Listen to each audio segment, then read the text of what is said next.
Rebecca Whitmore pressed her back against the cold wall and told herself she would not cry. Not here, not in front of them. She had worn her mother's best dress, the cream one with the fraying hem she'd sewn 3 times, and still they laughed. Still they whispered. Still they looked right through her like she was smoke. She had come to this ball with nothing left to lose. She did not know yet that within the hour she would overhear the words that would either save her life or seal her fate forever. If this story already has your heart racing, subscribe to this channel and follow Rebecca's journey all the way to the end. And drop a comment below.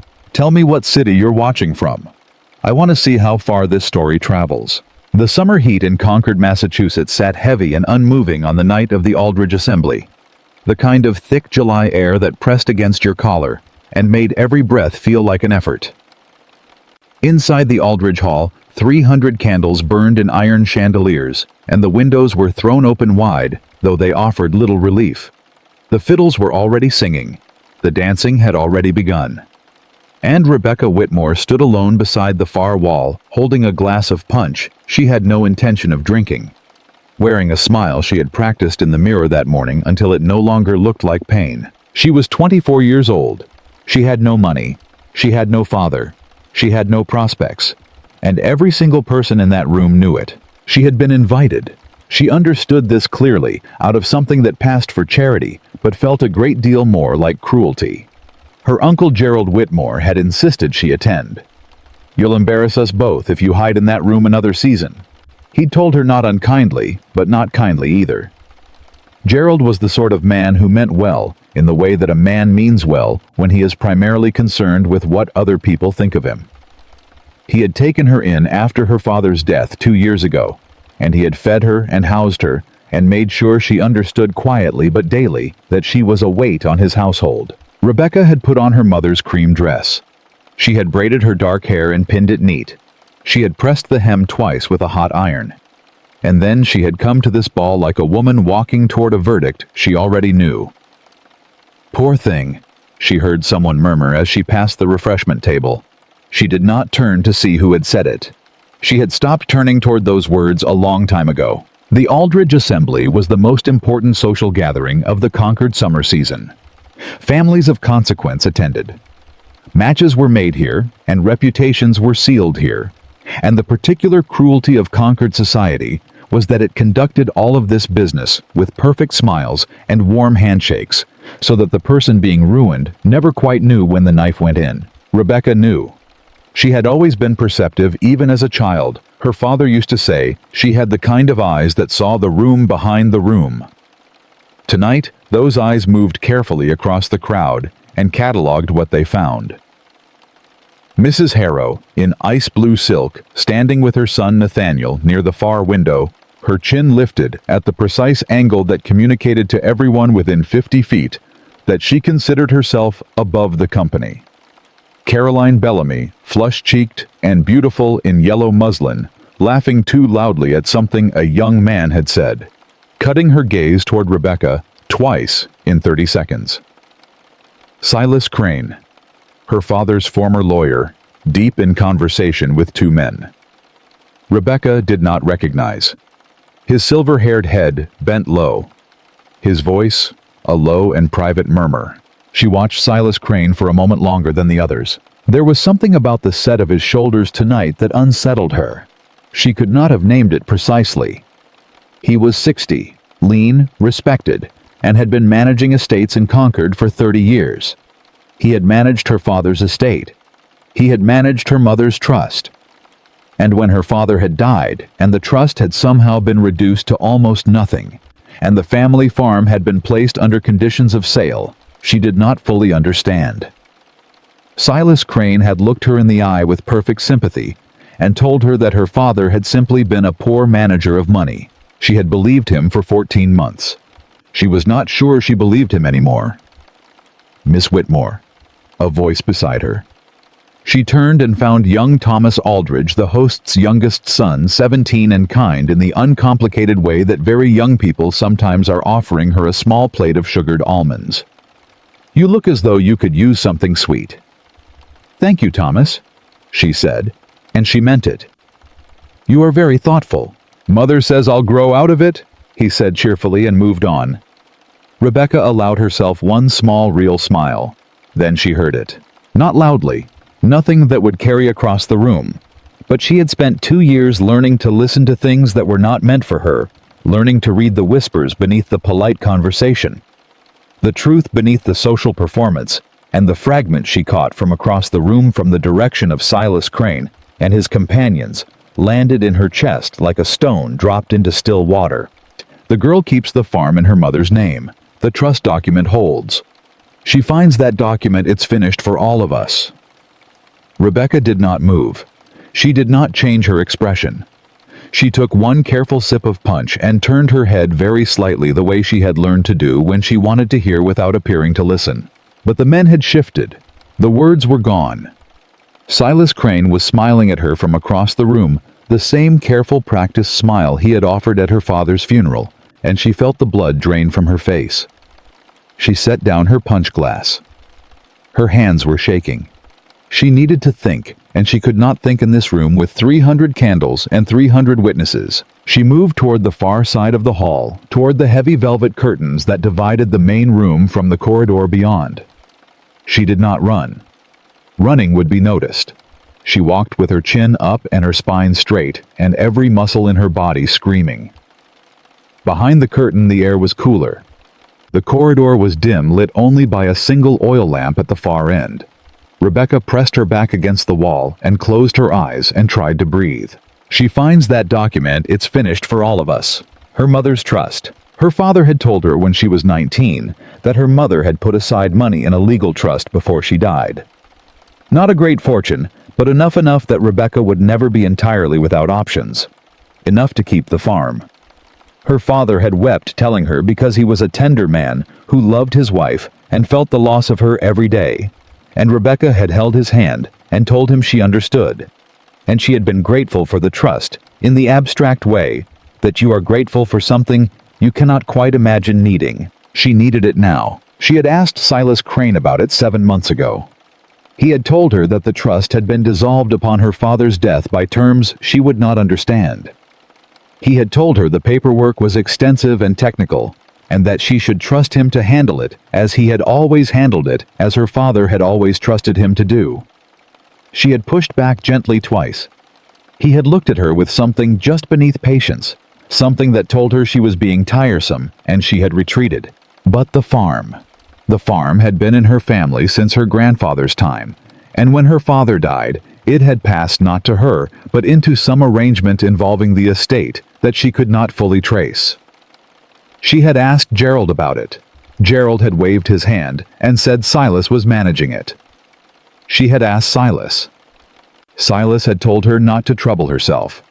It's finished for all of us. "Forgive me," said a voice behind her. She spun around. A man stood at the entrance to the corridor, tall, dark-haired, perhaps 35, with a face that had been handsome once and was now something more interesting than handsome. He had the look of a man who had weathered things. He wore his coat without ornamentation, simply and well. He had dark eyes that moved over her face with an attention that was not unkind. She had seen him across the room with Mrs. Harrow. Nathaniel Harrow. She knew the name. Everyone in Concord knew the name. Widower. Magistrate's son. Owner of Harrow House 5 miles east of town. A man of considerable standing and very few words by general report. "I didn't mean to startle you," he said. His voice was low and even. "I saw you come this way, and it appeared you looked as though the room might have been too much." Rebecca straightened. "I'm quite well, Mr. Harrow. Thank you." "Of course," he said. He did not move to leave. She studied him. He studied her back. There was something in his expression she couldn't place. Not pity exactly. Something more careful than pity. "I'm not going to faint," she told him, because the assumption was on his face, even if the words weren't. "I didn't suppose you were," he said. "You look like the kind of woman who doesn't faint." It was an odd thing to say. It was, she realized, precisely the right thing to say. "Then why are you standing here?" she asked. "Because my mother is in that room," he said, "and she has been attempting to introduce me to Miss Bellamy for the better part of 40 minutes. and I needed a moment's peace. Rebecca blinked. Then, despite everything, despite the shaking hands and the cold sweat, and the fragment of overheard conversation still burning behind her eyes, she almost laughed. "That is a very honest answer, Mr. Harrow." "I find honesty saves considerable time," he said. They stood there a moment in the dim corridor. The fiddles continued from the other side of the curtain. Someone laughed a woman's high-carrying laugh, and Rebecca thought briefly bitterly that it might be Caroline Bellamy. "Did you enjoy the assembly?" Nathaniel Harrow asked. She looked at him. "No," she said. "I did not." He nodded as though this were a perfectly reasonable answer. "Neither did I," he said. "But I suspect for different reasons." "Perhaps?" she said. He tipped his head slightly in the direction of the corridor's far end, toward the garden entrance, where the night air came in cool and unhurried through a propped-open door. "There is a bench in the garden," he said, "if you wish to take a moment before returning." It was not an invitation quite. It was not an offer of company.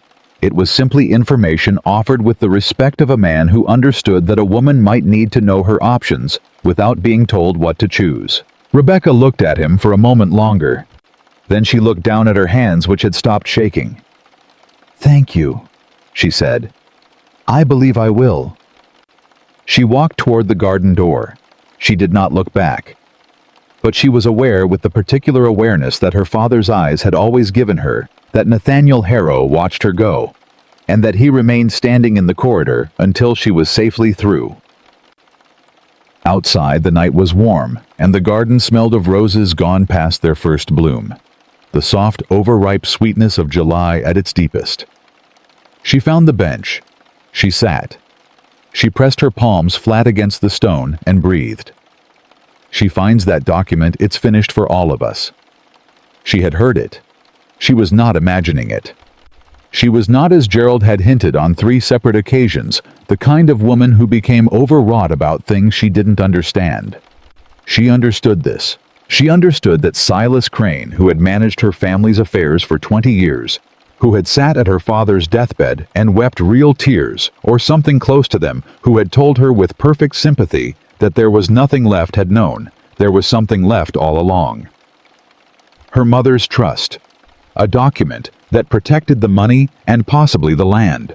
A document that, if found, would be finished for someone. For all of them. She pressed her fingernails into her palms. She thought about the farmhouse, her grandfather's farmhouse, the place where she had learned to read and baked bread on winter mornings, and once at 17, hidden 3 runaway letters from a boy she'd loved briefly and badly. She thought about her father's study, the old trunks in the attic, the account books he'd kept in his small, precise handwriting. She had gone through them after his death, but she had gone through them with grief-blurred eyes, and Silas Crane standing at her shoulder, telling her what was and wasn't important. She needed to go through them again. Alone. Without Silas Crane and his patient steering hands. But the farmhouse was not hers to enter freely. Gerald had made that clear.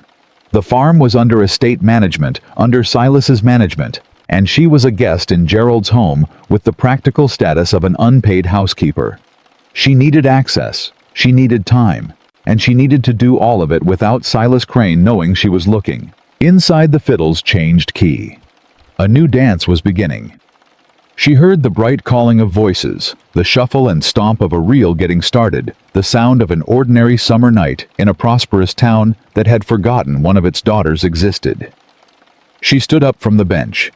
Rebecca Whitmore squared her shoulders and turned back toward the lights. She had come to this ball tonight, a forgotten woman. She was going to leave it as something else entirely. She just had not decided yet what that something was. Back inside, the room had rearranged itself the way rooms do mid-assembly, the small clusters of conversation shifting and reforming like weather. She moved through it with her usual invisible competence, the particular skill of a woman who had learned that being overlooked was not always a disadvantage. She refilled her punch. She nodded at Thomas Aldridge's mother.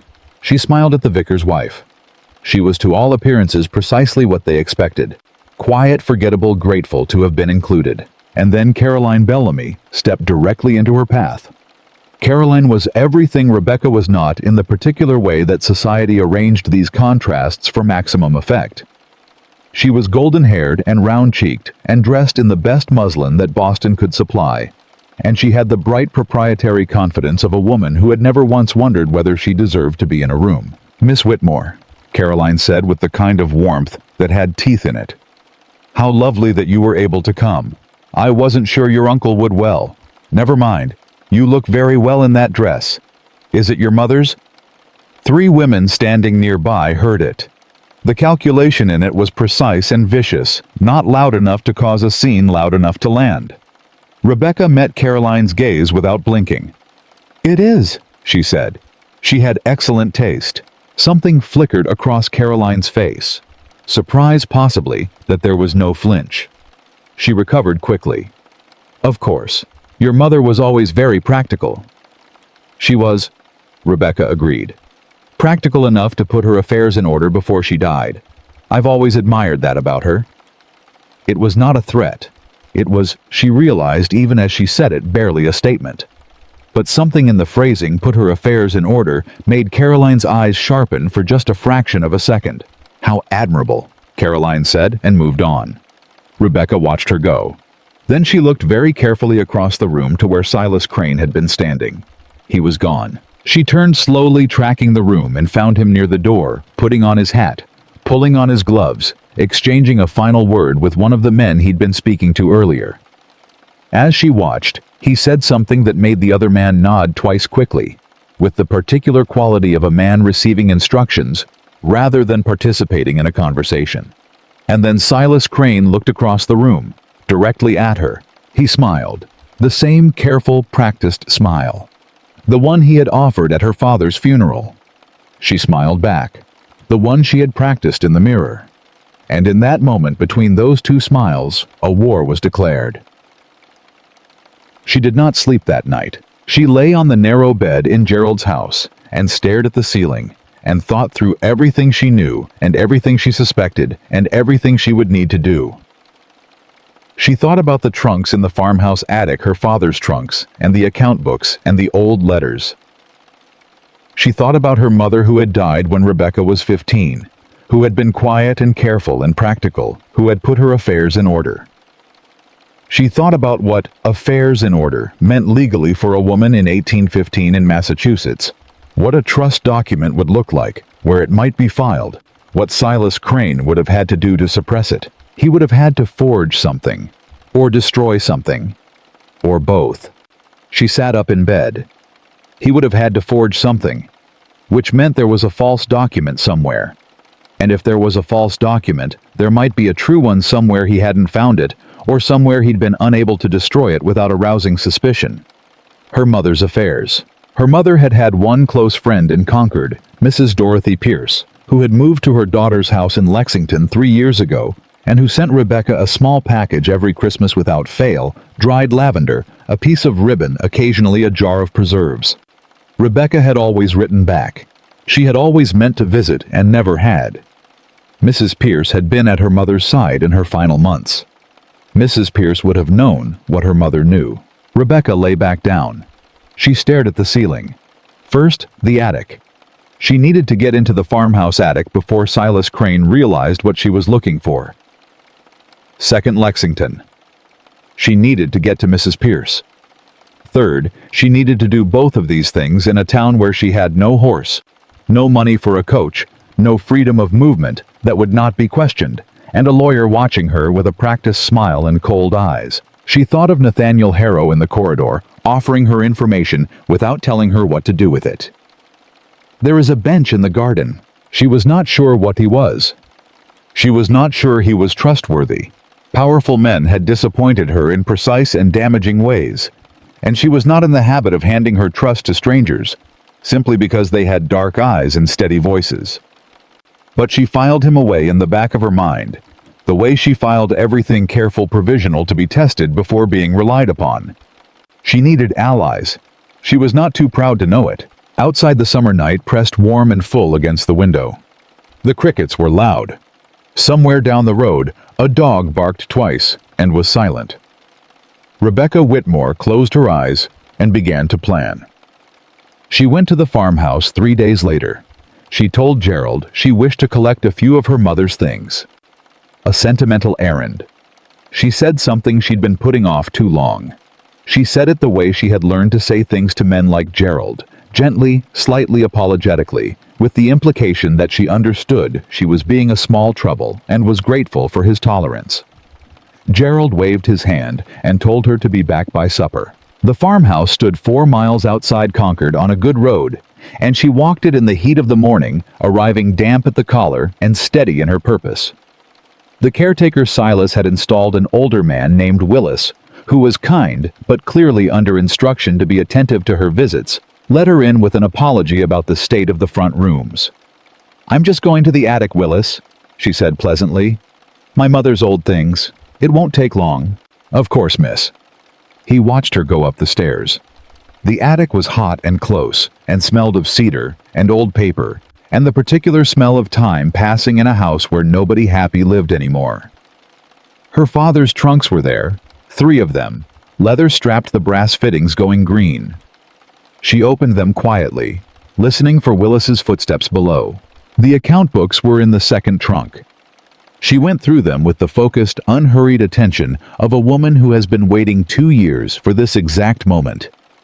Her father's handwriting careful and small. Columns of figures, property notes, correspondence copies. And there, at the bottom of the third trunk, beneath a wrapped set of her mother's letters, a folded document, water-stained at one edge, sealed with a wax impression she recognized as the Concord County legal seal. Her hands went entirely still. She unfolded it.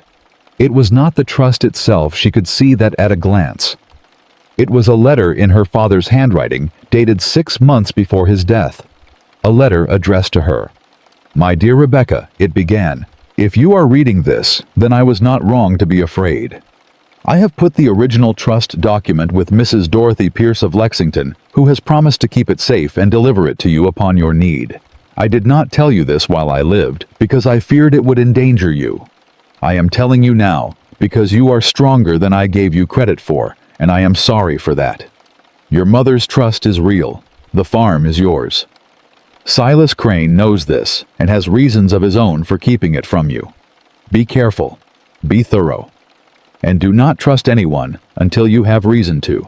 Your father, James Whitmore." Rebecca sat on the attic floor with the letter in her hands for a long time.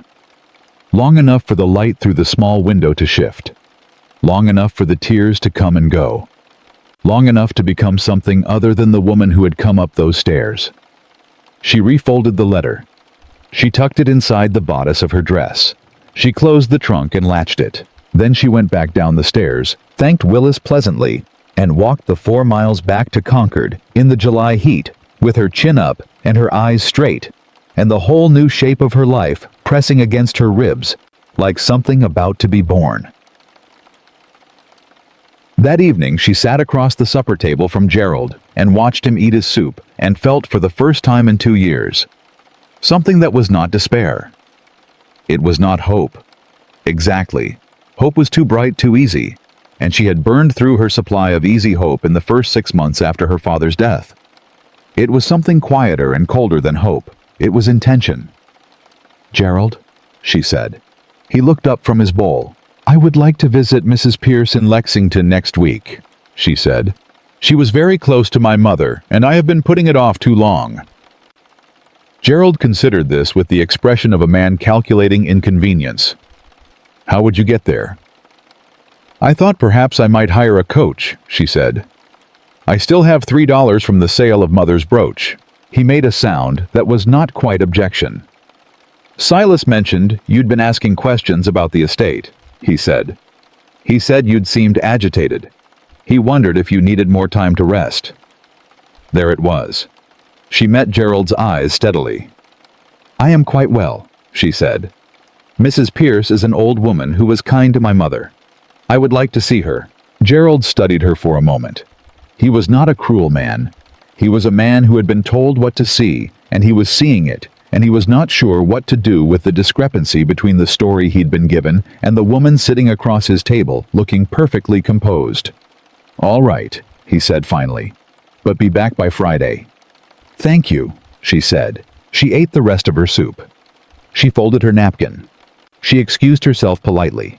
And she went upstairs to her room and sat on the edge of her bed and thought about her father's letter, tucked safe inside her dress, and about Mrs. Dorothy Pierce in Lexington with a document that could change everything. And she thought about Silas Crane, who had looked across a candlelit room and smiled at her with a dead man's eyes. She would be careful, she would be thorough, and she would not stop.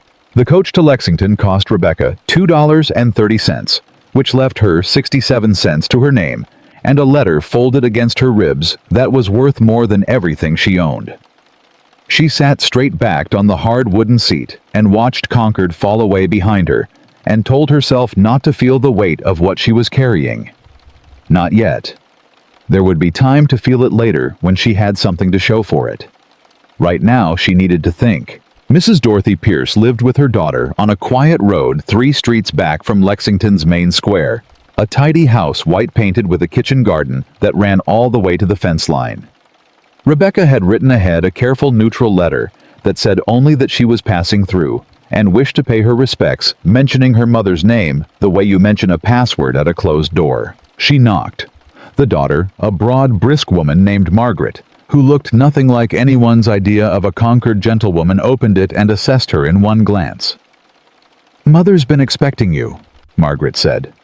She didn't say how she knew, she just said you'd come. The old woman was sitting in a chair by the window with a shawl over her lap, despite the July heat, and she looked up when Rebecca came in with eyes that were still perfectly sharp, inside a face that had aged considerably since the last time Rebecca had seen her. "Rebecca Whitmore," Mrs. Pierce said. "You have your mother's chin, and her eyes when she'd made up her mind about something." "Mrs. Pierce." Rebecca sat down in the chair across from her and didn't waste time. "My father wrote me a letter. He said you were keeping something for me." The old woman was quiet for a moment. She looked at Rebecca the way very old people sometimes look at very young ones, not with pity, but with a kind of measuring gravity, checking to see whether the person in front of them is ready for what they're about to receive. "He brought it to me himself," Mrs. Pierce said. 8 months before he died. He came on a Tuesday in the rain without telling anyone where he was going. He said Silas Crane had been making inquiries about your mother's papers, and he was afraid. Afraid of what exactly? That Silas would move to suppress the trust before you were old enough and stubborn enough to go looking for it. She paused. Your father said that last part like it was a compliment. Rebecca's chest did something complicated. Do you have it? I have it. Mrs. Pierce pushed herself up from the chair with the slow, deliberate effort of a woman who has learned not to hurry her own body. She crossed to a small wooden cabinet against the wall, opened it with a key she wore on a cord around her neck, and withdrew a sealed envelope. She handed it to Rebecca without a word. Rebecca broke the seal. Her hands were steady. She was proud of them for that. It was the trust document, real legal witnessed, dated September 14th, 13 years ago, when her mother was still alive and had been apparently considerably more clear-eyed about the future than Rebecca had ever known. The language was formal and dense, but she read it twice through with the focused line-by-line attention her father had always said she'd wasted not becoming a lawyer. The trust was real. The money, $2,400 placed in account with the First Concord Bank and Trust, was real. And the farm, by specific provision in the trust language, could not be placed under estate management or sale without the written consent of the named beneficiary. The named beneficiary was Rebecca Ann Whitmore. She had never signed anything. She had never given consent. The farm was under management without her knowledge or permission, and the trust money had presumably been redirected somewhere. It didn't belong. And Silas Crane had been doing all of this for years in broad daylight, because nobody had thought to ask a penniless young woman whether she'd read her own mother's legal documents. He filed a false dissolution, Rebecca said aloud. It came out quieter than she intended. He told me the trust was dissolved by terms of my father's death, but there is no such provision in this document. He invented it. Yes, Mrs. Pierce said. She was watching her with that same measuring look. He did. And the bank. She stopped. thought. The bank would have records, deposits, withdrawals, authorizations. If he moved that money, there's a paper trail. Your mother used to say, Mrs. Pierce told her, settling back into her chair with the patience of a woman who has already done her part and is waiting to see what the younger generation will do with it, that a dishonest man always makes one mistake. He believes that the person he's stolen from is too small to look up. Rebecca folded the document back into the envelope. She pressed it flat against her palm. Mrs. Pierce, she said, I need to ask you something directly. Is there anyone else who knew about this document? Anyone Silas might have spoken to, or might have been watching? The old woman's eyes sharpened. Why? Because he saw me at the assembly 3 nights ago, and the following morning he told my uncle that I had been asking questions and appeared agitated. She held Mrs. Pierce's gaze. He is watching me, and if he knows I came to Lexington, he'll know the document is gone. Mrs. Pierce finished calmly. Yes, I've thought about that. She folded her hands in her lap with the deliberate composure of a woman who had spent 70 years being underestimated and found it generally useful. Margaret knows. No one else. And Margaret can keep a silence that would impress a stone wall. Then I need to move quickly, Rebecca said, before he thinks to look. She left Lexington 2 hours later with the trust document tucked into the lining of her traveling bag, wrapped in a plain cotton handkerchief that had been her mother's. The coach back to Concord smelled of dust and warm leather, and the other passengers were a farmer and his teenage son, who spent the entire journey discussing seed prices, and Rebecca sat in the corner and thought about bank records and forged signatures and the exact distance between having evidence and being believed. She was still thinking about it when the coach rolled back into Concord, and she stepped out onto the main street and found standing 20 feet away with his horse's reins in his hand and his hat tipped back in the afternoon light, Nathaniel Harrow. He saw her the same moment she saw him. He didn't look surprised. He looked, and she was not sure why this was the thing she noticed, careful. The same way he'd looked in the corridor at the assembly. Like a man who had measured the situation and was choosing his approach. He walked over. Miss Whitmore, he said, I hope Lexington was pleasant. She studied him. How did you know I went to Lexington? Small town, he said. Willis mentioned it to the blacksmith. The blacksmith mentioned it to my stable hand. A pause. I am not having you watched if that is what you're wondering. I have simply been in Concord long enough to know how it breathes. And you happened to be standing near the coach stop when I arrived. I had an errand at the Cooperage, he said, nodding down the street, which is 2 buildings that direction. I saw the Lexington coach and I stopped. Why? He was quiet for a moment. Then, because I have been thinking about the assembly, about what I saw in that corridor. You saw a woman who needed a moment's air. I saw a woman who had just overheard something that frightened her badly, he said, and who was furious about being frightened, and who was already making plans before she'd even stepped through the garden door. He met her eyes directly. I recognize that look, Miss Whitmore. I wore it myself once. It's the look of someone who just found out the ground they're standing on isn't solid. She held his gaze for a long moment. The street moved around them. 2 men arguing pleasantly outside the dry goods store, a cart horse plodding past a pair of women in summer bonnets, who glanced at Rebecca and Nathaniel with the bright cataloging eyes of Concord women who had found something worth noting. Mr. Harrow, she said, I appreciate your concern, but I am managing. I don't doubt it, he said. That's not why I stopped. He turned his hat in his hands once, a gesture she was beginning to understand was his tell the thing he did when he was choosing words more carefully than usual. Silas Crane sat at my father's table last Friday evening. He asked several questions about you. About your state of mind, your habits, whether you'd been seen speaking with anyone of consequence. Rebecca went very still. My father told him what little he knew, Nathaniel continued, which wasn't much. But afterward he mentioned it to me because he knows I have a particular impatience with men who ask questions like that about women who can't easily defend themselves. What kind of questions?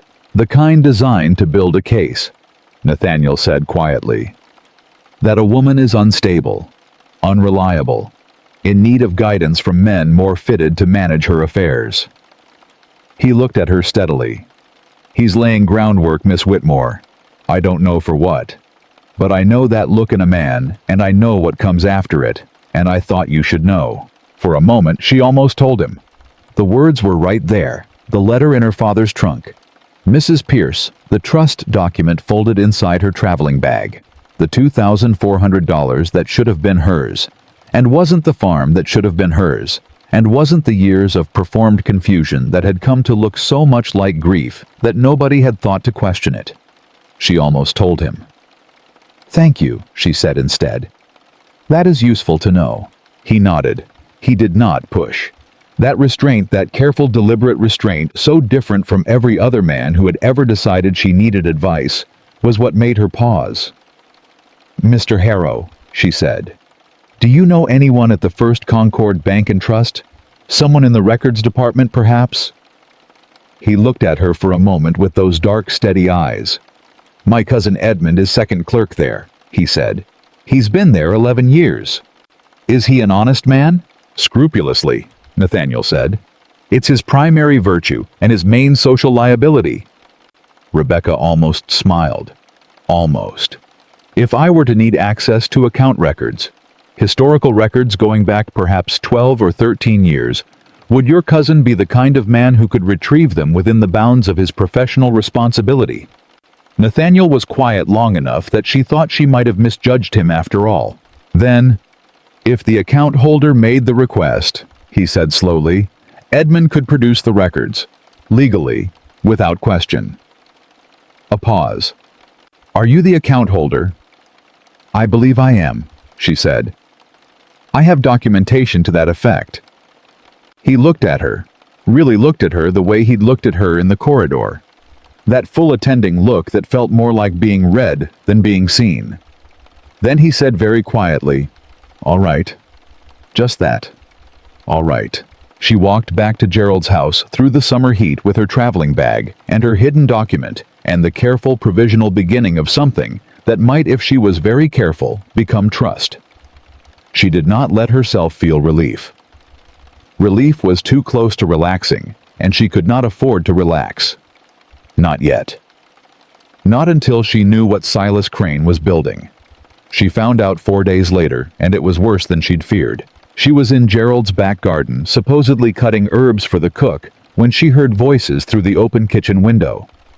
Gerald's voice and another voice she recognized after a moment as belonging to Lawrence Whitmore, her father's older brother from Providence, a man she had met exactly 3 times in her life, and remembered primarily for his habit of speaking about people as though they were not in the room, even when they were. The girl needs a settled situation, Lawrence was saying. Gerald, you can't keep her indefinitely. It reflects poorly on both of you. She's no trouble, Gerald said with the defensive tone of a man who doesn't entirely disagree, but doesn't want to admit it. That's not the point. Silas tells me there's a widower in Hadley Josiah Mercer's 61 3-grown children comfortable property. He's willing to take her without a dowry given the circumstances. Rebecca's scissors went still against the rosemary. She's 24, Gerald said. Mercer must be 61, yes, I said so. But she's in no position to be particular, Gerald. And Silas says if we don't settle her soon, she's going to start making a nuisance of herself about her father's estate. He says she's been asking questions. Women her age who've had disappointment, they get notions. She seems sensible to me, Gerald said, but his voice had gone uncertain. The voice of a man being talked out of an opinion he'd never held very firmly to begin with. Silas knows these things, Lawrence said. He's managed estates for 30 years. He says the kindest thing we can do is get her married before she does something that embarrasses the family. Mercer is willing. I say we move on it. I'd have to speak to her. Speak to her then. But don't give her time to argue. Silas says the longer you let her sit with it, the harder she'll dig in. He says she has her father's stubbornness without her father's sense. A silence. Then Gerald slower and more reluctant. I suppose I could speak to her this evening. Rebecca set down the scissors very carefully on the garden wall. She straightened her back. She smoothed her apron. She walked to the kitchen door, opened it, and stepped inside with a pleasant expression and a handful of rosemary, and looked directly at Lawrence Whitmore, sitting at Gerald's kitchen table with a cup of tea and a plan for her life. "Uncle Lawrence," she said. "I didn't know you were visiting. What a surprise." Lawrence had the grace to look briefly uncomfortable. Gerald looked at the table. "Rebecca," he said, "your uncle and I were discussing some family matters." "I imagine you were," she said. She set the rosemary on the counter. She poured herself a cup of tea from the pot on the stove with the practiced composure of a woman who had been managing her own expressions since she was 15. "Is there something you'd like to discuss with me directly?" Lawrence cleared his throat. "There's a gentleman in Hadley," he began. "A respectable man, well established." "Josiah Mercer," Rebecca said. 61, 3 children, comfortable property. The silence that followed was gratifying in a way she didn't let herself enjoy for more than a second. "You heard us," Gerald said. "I was in the garden," she said pleasantly. The window was open. She sat down across from Lawrence and folded her hands on the table and looked at him with the direct, clear-eyed attention that she knew from experience made men like Lawrence Whitmore extraordinarily uncomfortable. "I appreciate the concern. I am not going to marry Josiah Mercer." "Rebecca," Gerald started. "I am not," she said again, still pleasantly, still steady. "I understand that you both believe this is in my best interest. I understand that Silas Crane has advised you on the matter. But I am 24 years old, and I am not without resources, and I will not be arranged into a marriage to a 61-year-old man in Hadley because it would be convenient for everyone's conscience." Lawrence set down his cup. "You have no resources. That is precisely the issue. With respect, Uncle," she said, "you don't know what I have." She left the kitchen before either of them could speak again. She went upstairs. She sat on her bed. She put her face in her hands for 30 seconds and allowed herself 30 seconds of pure terror. Then she raised her head. She needed to move faster. Silas wasn't just watching anymore. He was building walls around her marriage-shaped walls. And if she didn't act before he got Gerald and Lawrence fully committed to his plan, she was going to find herself in a coach to Hadley with no legal recourse and no voice. She needed Edmund Harrow and those bank records. She needed them before the week was out. She wrote a note that evening, careful brief addressed to Nathaniel Harrow, and gave it to the boy who ran errands for Gerald's household, with a penny from her last 67 cents and instruction to deliver it before dark. The note said only, "I believe the timeline has accelerated. If your cousin is available tomorrow, I would be grateful. R. To you." The reply came the next morning before breakfast.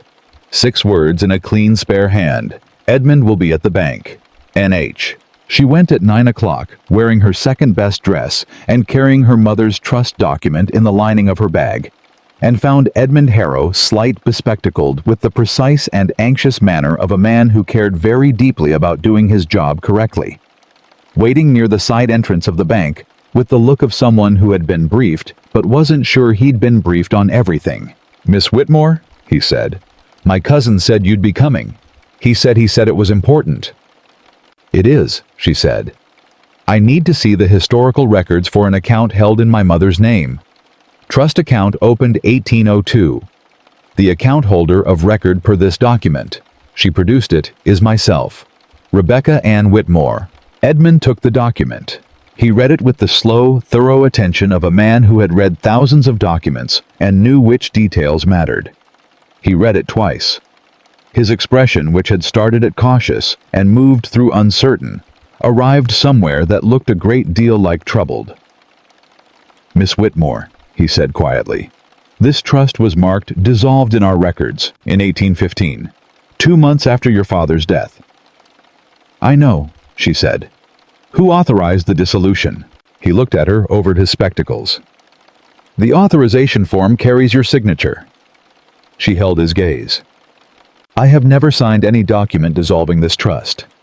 I did not know this trust existed in its full form until 10 days ago. I certainly did not authorize its dissolution." Edmund was very quiet for a moment. That's a serious allegation.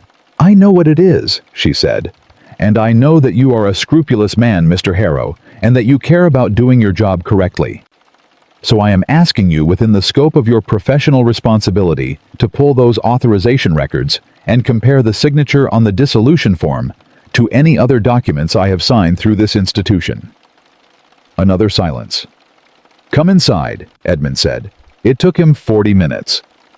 She sat in a small anteroom that smelled of paper and ink, and waited with her hands folded in her lap and her heartbeat measured, and even, which was a lie her body was telling on her behalf, while her mind ran through every possible outcome. When Edmund came back, he was carrying a folder of papers and wearing the expression of a man who had found exactly what he'd feared finding. The signature on the dissolution form, he said, sitting down across from her and opening the folder carefully, does not match the signature on the 2 prior bank documents we have on file, both signed by your father on your behalf during your minority, both carrying your countersignature. He set 3 papers side by side on the table between them. This signature, he touched the dissolution form, has different letter formation, different pressure, a different character in the capital W. It's close. Someone practiced. But it isn't the same hand. Rebecca looked at the 3 signatures. She looked at the careful, worried lines of Edmund Harrow's face. Who submitted the dissolution authorization? Edmund hesitated. The submission was made in person by a legal representative acting under power of attorney for the estate. Silas Crane, she said. Edmund did not answer, but he did not deny it. Mr. Harrow, she said, I need copies of these records. All 3 signature documents, the dissolution authorization, and the account ledger going back to 1802. Miss Whitmore, he said carefully, what you're describing. What these records suggest is a serious crime, forgery, fraud, misappropriation of a legal trust. He paused. If you bring this to a magistrate, it will become a matter of public record. It will be a very significant... I know, she said.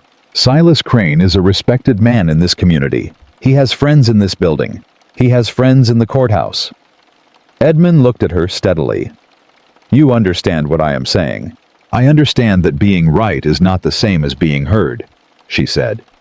Yes, I know that. I have known it for 2 years. She met his eyes. I also know that a forged signature is a forged signature, Mr. Harrow, and that paper doesn't change its story because the man who falsified it has friends. Will you give me the copies? He looked at the papers on the table for a long moment. I'll have them ready in an hour, he said. She walked out of the bank at 11 o'clock with copies of every record Edmund had produced folded inside her bag next to the trust document, and she stood on the main street of Concord in the summer heat and breathed. She had the trust. She had the bank records. She had a forged signature that a meticulous bank clerk was willing to testify didn't match the original. She had enough. She did not, however, have anyone to bring it to. Not yet. A magistrate could bury this as easily as advance it if the magistrate was the wrong one. She needed someone of standing, someone Silas couldn't manage with a quiet word and a lawyer's smooth practiced certainty. She was still thinking about it when she turned the corner onto the road toward Gerald's house and nearly walked into Nathaniel Harrow. He was not at his horse. He was on foot coming from the direction of the bank, and he stopped when he saw her, and the first thing he said was, "Edmund sent word to me. He said you'd found it." She looked at him. "He told you." "He told me the outline," Nathaniel said. "Not the details." He said. He stopped. Started again with the careful precision of a man choosing his words as though they were currency. He said that a young woman of his acquaintance had just proved to his professional satisfaction that a fraud had been committed against her, and that she was going to need someone with standing to take it to the circuit magistrate, or it was going to disappear. He said all of that. Edmund talks more than people expect when he's upset. Nathaniel looked at her steadily. He is correct.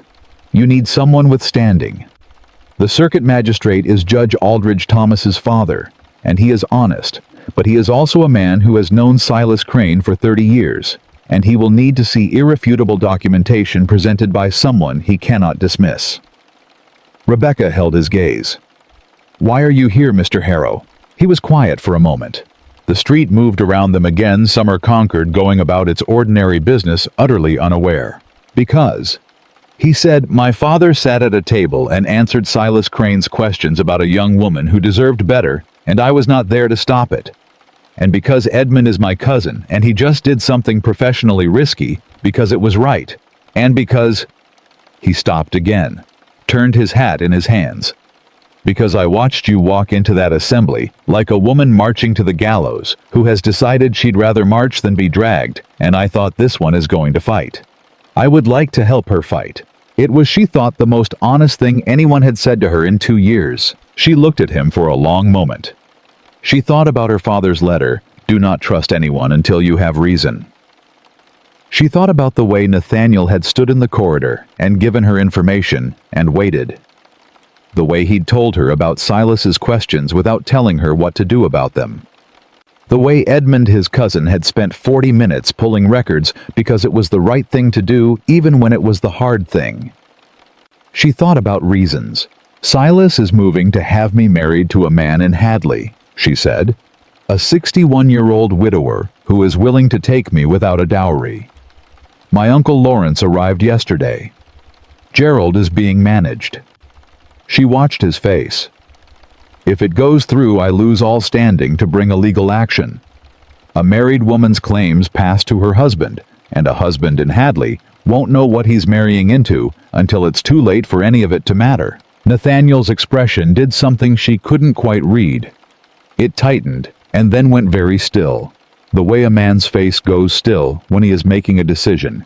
He's been approaching for a while. "How long do we have?" he asked. "We." She noted it, filed it. "Lawrence wants Gerald to speak to me this week. If Gerald commits a formal arrangement, could move within a fortnight. Then we need the magistrate within the week," he said, "before Silas can change the shape of the situation."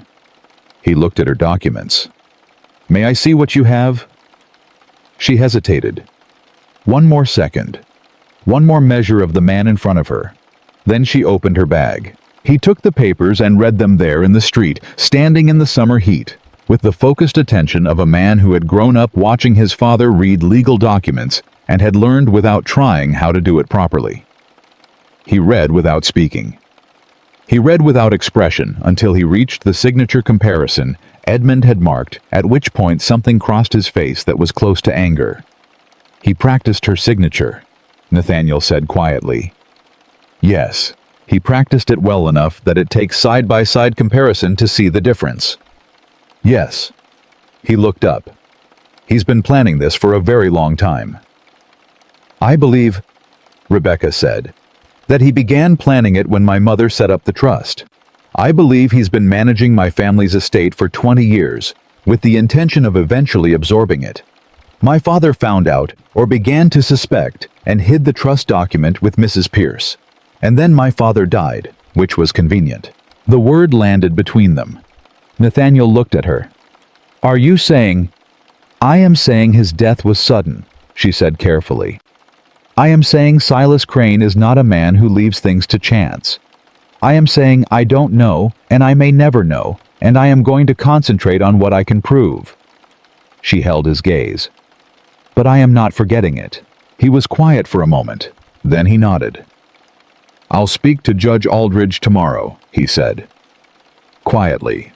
"I'll tell him I have reason to believe a fraud has been committed, and that I need an appointment to present documentation before the week is out." He folded the papers and handed them back to her. "Can you keep these safe until then?" "I've kept them this long," she said. Something moved across his face.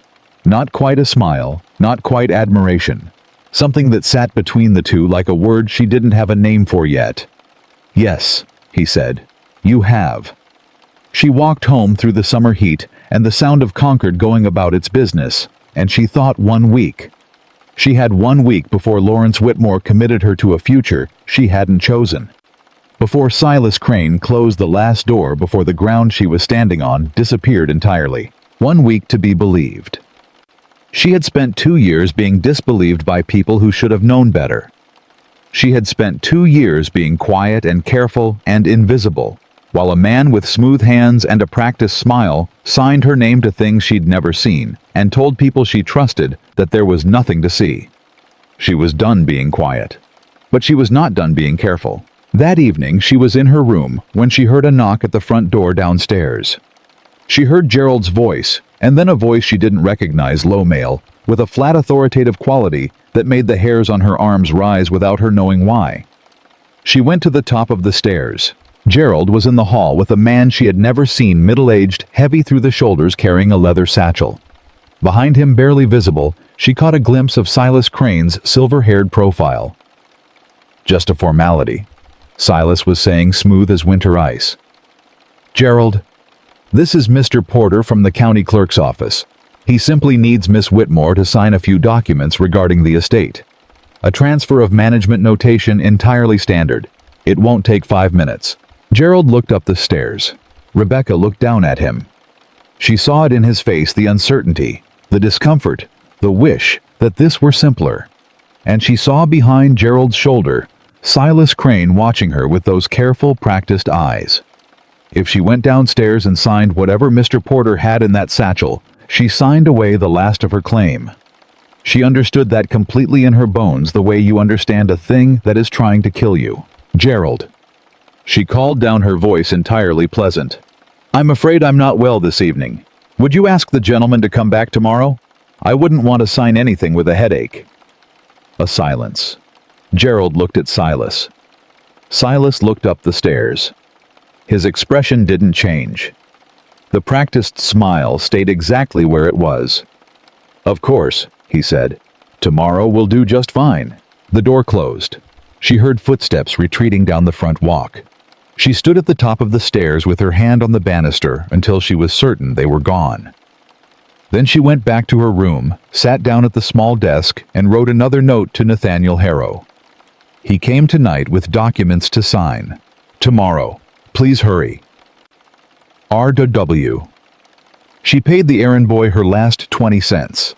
The reply came before she'd finished her supper. Tomorrow morning. Don't sign anything. N.H. She folded the note and held it in both hands, and for the first time in 2 years, in the quiet of her borrowed room, in her uncle's borrowed house, Rebecca Whitmore allowed herself to believe that she was not entirely alone. It was a dangerous thing to believe. She knew that.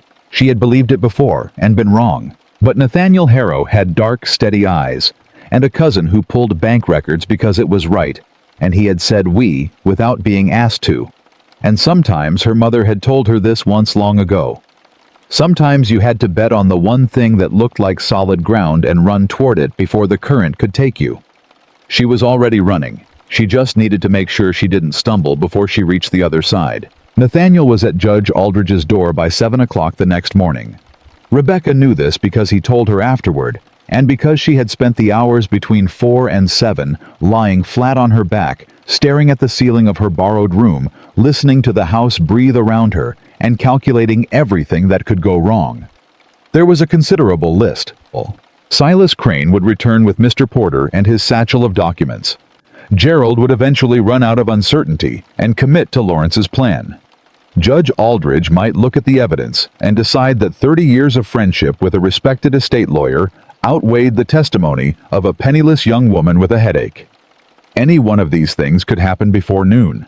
All of them could happen simultaneously, which was the kind of luck that had been following Rebecca Whitmore around for 2 years and showed no particular sign of improving. She was dressed and downstairs before Gerald came to breakfast, which was itself a kind of message. She sat at the table with her hands folded and her back straight and poured his tea when he came in, and he looked at her with the expression of a man who has been handed a problem he doesn't want and doesn't know how to put down. "Rebecca," he started. "Good morning, Gerald," she said pleasantly. "I slept very well, thank you." He sat down. He looked at his tea. "Silas is going to come back this morning." "I expect he is," she said. "Those documents he mentioned, it's just administrative. Management of the estate." "Gerald." She set down her own cup and looked at him directly, the way she had learned to look at men like Gerald, not challenging, not soft, but straight. The look that said, "I see you, and I need you to see me back. I need you to trust me for one more day. just today. Don't let Silas in this morning. Tell him I'm unwell. Tell him whatever you need to tell him. Give me until this afternoon." Gerald looked deeply uncomfortable. "He's been managing this family's affairs for— I know how long he's been managing them," she said. "That is precisely what I need you to give me one day to explain." A silence. Gerald stirred his tea without drinking it. "You've found something," he said slowly. It wasn't quite a question. "I found several things," she said, "and I need one day to put them in front of the right person before Silas has the chance to manage that situation as well." Gerald was quiet for a long time. Long enough that she could hear the clock in the front parlor, marking the seconds with its small, indifferent voice. Long enough that she understood she was watching a man decide whether the story he'd been given about his niece was the right one. "All right," he said finally. He didn't sound happy about it. He sounded like a man who has just realized he may have been a fool and is trying to figure out how to hold that alongside his morning tea. "One day." "Thank you," she said. She meant it. She left the table before he could reconsider. Nathaniel sent word at 8:30, a short note, the handwriting faster and less careful than his usual. "Aldridge will see us at 11. Bring everything. Come to the courthouse side entrance. Tell no one." She read it twice, folded it, put it in her pocket. Tell no one. Which meant Nathaniel already understood that the walls of this town had ears that belonged to Silas Crane. She arrived at the courthouse side entrance at 10 minutes to 11, carrying her bag with the documents inside and wearing her second-best dress for the second time that week, which was starting to feel like its own kind of statement. Nathaniel was already there, and with him was Edmund, still bespectacled, still anxious, but carrying his own folder of papers with the tight-jawed resolution of a man who has decided that his professional integrity is not negotiable, even when it is uncomfortable. "Edmund is going to present the bank records directly," Nathaniel said quietly. "His testimony about the signature discrepancy will carry more weight coming from the institution than from you." "I understand," she said. "Aldridge knows me," he said. "He respected my father. He will listen." A pause. "He may not like what he hears."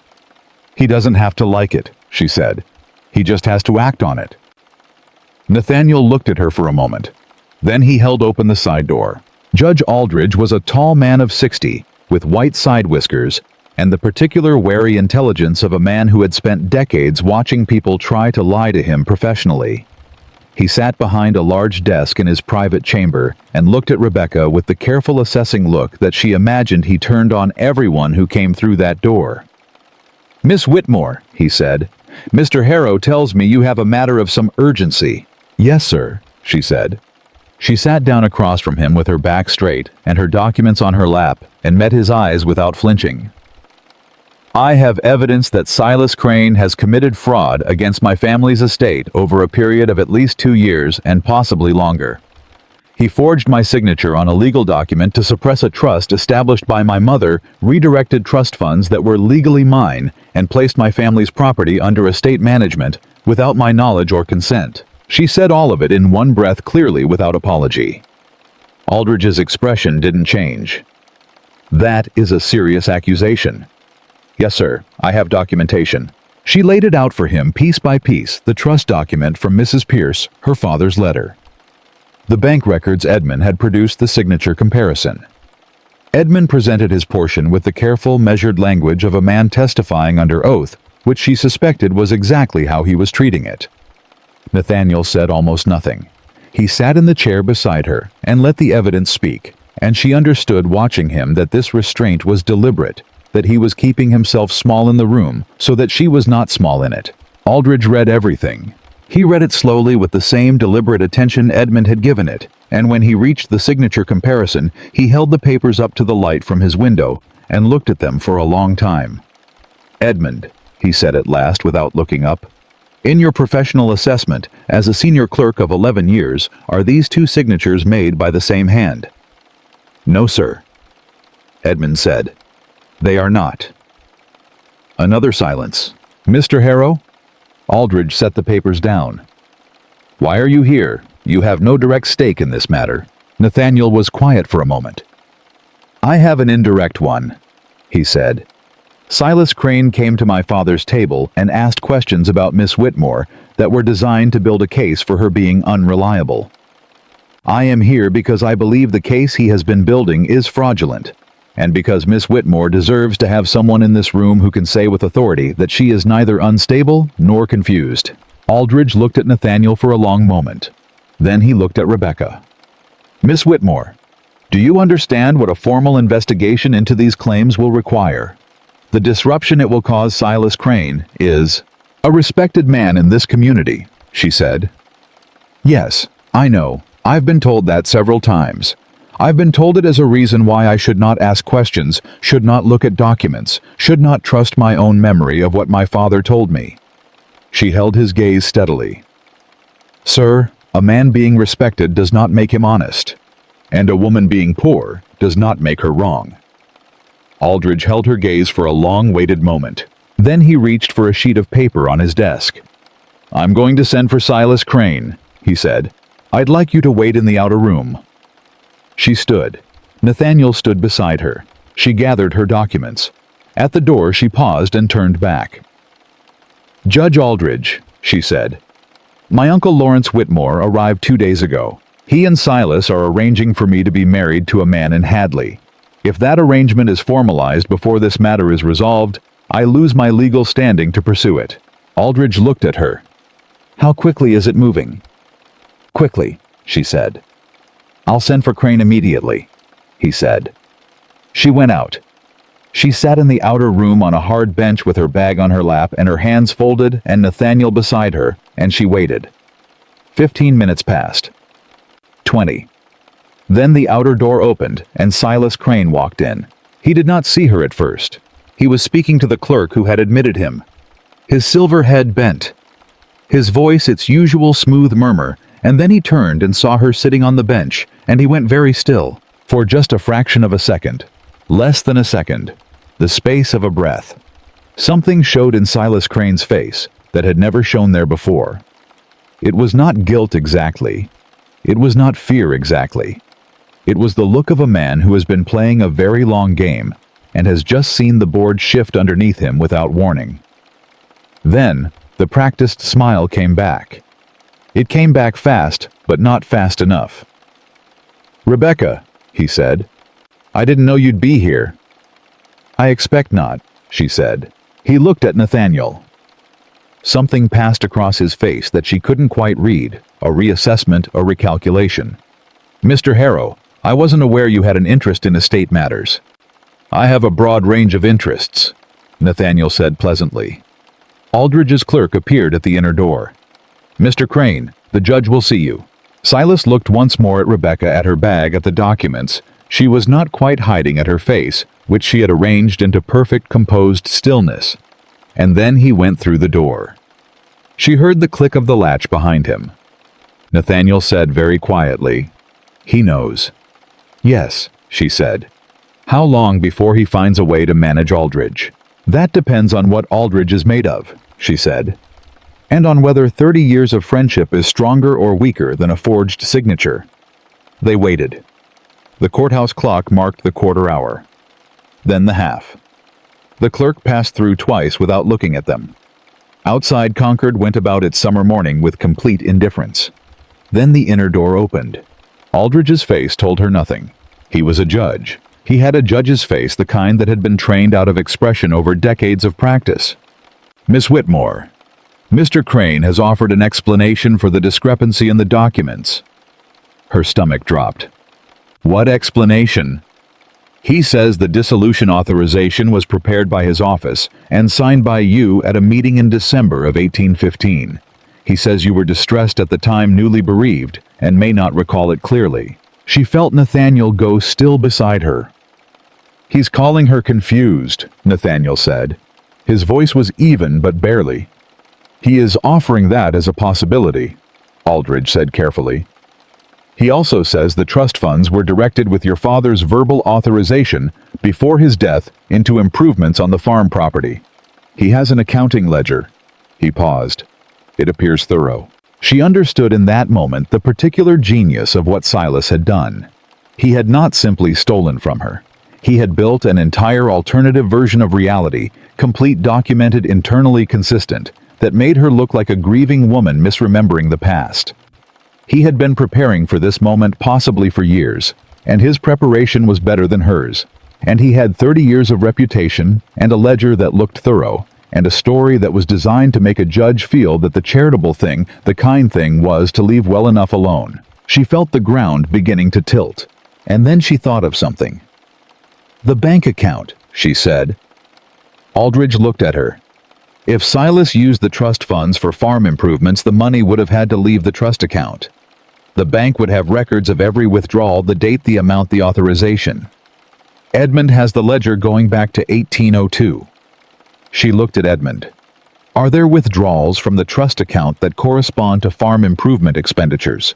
Edmund opened his folder. He went through the pages with quick, practiced efficiency. She watched his face. There are withdrawals, he said slowly, beginning in 1814, but they are not directed to contractors or suppliers. They are directed... He stopped, looked up. They are directed to an account held at a Providence bank, in the name of a land investment company. A silence. What company? Aldridge said. Edmund looked at the paper. Crane and Associates Property Holdings. The name sat in the room like a stone dropped into still water. Silas Crane had not used her trust money to improve her farm. He had moved it piece by piece over 2 years in amounts small enough not to trigger immediate scrutiny into his own company. She looked at Aldridge. Aldridge looked at Edmund's paper. Then he looked at the inner door behind which Silas Crane was sitting with his prepared ledger and his practiced smile. Then he looked at Rebecca. I'll need Mr. Crane to address this directly, he said. He went back inside. She sat with her hands in her lap and breathed. Nathaniel leaned slightly toward her, not touching, not speaking, just close enough that she was aware of him, a steady warmth beside her in the hard wooden quiet of the outer room. It was, she thought, exactly the right thing. Not comfort offered, not reassurance promised. Just presence, which was the only honest thing anyone could offer her right now. The inner door opened again after 7 minutes. Silas Crane came out first. His face was different now. The practiced smile was still there, but it was thinner, stretched across something harder, something she was seeing for the first time, or perhaps seeing for the first time, without the filter of believing he was who he said he was. He looked at her, and what she saw in his eyes was not the warmth of a man who had known her since childhood. It was the flat, calculating attention of a man measuring how much damage she had done and whether it could be repaired. Rebecca, he said, and his voice was still smooth, still warm, still performing the man he'd been pretending to be. I think there has been a terrible misunderstanding. Your father, God rest him, he trusted me completely, and I have done my utmost to honor that trust. If there are irregularities in the accounts, I assure you, they are clerical. You moved my mother's money into your own company, she said. She said it quietly, without drama, without any particular emotion, the way you state a thing that is simply true. You forged my signature to dissolve the trust. You told my uncle I was unstable to prevent me from asking questions. And when that didn't work, you arranged to have me married to a man in Hadley who would have no reason to investigate the estate because he didn't know there was anything to investigate. Silas looked at her for a long moment. The smile didn't change. You are a grieving young woman, he said gently. And grief does terrible things to memory. My memory is fine, she said. Your accounting, however, has some significant problems. Aldridge appeared in the doorway. Mr. Crane, I'm going to need you to remain available for further questioning. I'm sending to the county sheriff. Everything in Silas's face went still. Not calm. Still the stillness of a man who has just heard a door lock behind him and is now looking for windows. Isaiah, he said, first name, the intimate claim of a long acquaintance. Surely you aren't going to take the word of a... I'm going to take the word of a bank ledger, Aldridge said, and a forged signature, and 12 years of trust fund records that say quite clearly where the money went. He looked at Silas with the expression of a man who is deeply personally disappointed in a way he will never forgive. "We have been friends for 30 years, Silas. And I am telling you as that friend, don't make this worse." Silas Crane looked at Aldridge. He looked at Rebecca. He looked at Nathaniel. And then without another word, he turned and walked out. She heard his footsteps recede down the courthouse corridor. She heard the outer door open and close. And then, after a moment, she heard another sound. Aldridge in his doorway, speaking to the outer clerk in a low, quiet voice that carried the particular authority of a man who has made a decision and is done deliberating. "Send for the sheriff, and send someone to watch Crane's office. I don't want him destroying documents." Rebecca's hands in her lap were shaking. She pressed them flat against her thighs and breathed. Nathaniel looked at her. "Are you all right?" "I don't know yet," she said honestly. He nodded as though this were the most reasonable answer she could have given. But the morning was not done with her, not even close. Aldridge came back into the outer room and sat down across from her, with the manner of a man who has just completed the first movement of a much longer piece of music. "Miss Whitmore, the investigation into Mr. Crane's conduct will take time. In the interim, I can issue a hold on any estate transactions that stops the farm sale and any further management actions. But the trust funds that were moved to Providence, recovering those, will require separate legal proceedings." "I understand," she said. "There is also the matter of the document Mr. Crane brought to your uncle's home last evening." He paused. "Do you know what was in it?" "I didn't sign it," she said. "No. But your Uncle Gerald signed it as a co-administrator of the estate, which is a complication." He looked at her steadily. "Gerald is not a dishonest man. I believe he was misled, but his signature on that document gives Crane a legal argument that the estate administration was properly authorized, which will slow things down." Of course, Silas had gotten Gerald's signature even when he couldn't get hers. He had been thinking 3 moves ahead while she was still trying to find the board. "What do I need to do?" she said. "Nothing today," Aldridge said. "Today you've done what needed doing. Go home. Let Gerald know what's happened. Not everything, but enough that he understands the situation has changed. And Miss Whitmore." He paused. "Stay in Concord. Don't go anywhere that Crane could claim you've removed yourself from the jurisdiction." She nodded. She stood. Nathaniel stood with her. She shook Aldridge's hand firmly, which surprised him slightly. She could see it, and she picked up her bag and walked out of the courthouse into the full heat of the Concord summer. She stood on the steps and breathed for a moment. Then she heard running feet on the road below, and she looked down to see the Aldridge's outer clerk. Young Thomas's older brother, she realized a boy of perhaps 18, pelting toward them from the direction of the main street, with the particular urgency of someone carrying very bad news. "Mr. Harrow," the boy said, arriving breathless. "You'd better come.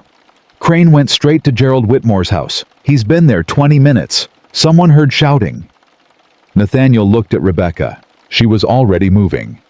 She covered the 4 streets between the courthouse and Gerald's house in something close to a run, which was entirely undignified and completely necessary, and she arrived to find the front door standing open and raised voices spilling out onto the morning air. Silas's voice no longer smooth. Gerald's voice defensive and confused. And a third voice she hadn't expected, Lawrence Whitmore, who had apparently been at breakfast. She walked through the open door. The 3 men were in the front parlor. Gerald standing near the mantel, Lawrence at the window, Silas in the center of the room, and all 3 of them turned when she came in. What struck her first was that Silas looked different in a way she hadn't anticipated. He looked frightened. The practiced composure was cracking at the edges, and underneath it was something she'd never seen on his face before, because she'd never had reason to look for it. "Rebecca," Gerald said with the tone of a man who genuinely does not know what is happening in his own house. "Silas came to tell us." "I know what Silas came to tell you," she said. She stayed near the door. She did not sit down. She looked at Silas directly. "He came to tell you that Judge Aldridge is asking dangerous questions, and that the kindest thing for everyone would be to move quickly on the arrangement in Hadley, and that I've been making trouble because I'm overwrought with grief." Silas said nothing. "Did I miss anything?" she asked. "You are making a very serious mistake," Silas said, and for the first time his voice had an edge in it, something just beneath the warmth that she recognized now that she was looking as anger. "I have managed your family's affairs for 20 years. I knew your father. I sat at his table. And you are a 24-year-old girl who found some papers and decided she knew better. You moved my mother's money into your own company," she said. Again quietly. Again simply. $2,400 moved in 16 separate transactions over 2 years into an account called Crane and Associates Property Holdings. The bank has records. Edmund Harrow confirmed them this morning. The silence in that room was the loudest thing she'd ever heard. Lawrence Whitmore turned from the window. His face was the particular gray of a man realizing he has been complicit in something he didn't know existed. "Silas," he said, "is that? It's a mischaracterization of standard estate management practice," Silas said. But the smoothness was gone, and the anger was closer to the surface now, and she could see him recalculating the way he'd been recalculating since the moment he saw her in the courthouse. "It's theft," Rebecca said, "and the judge has sent for the sheriff." Gerald sat down. He sat down abruptly the way a man sits when his legs have decided the situation is too much for them.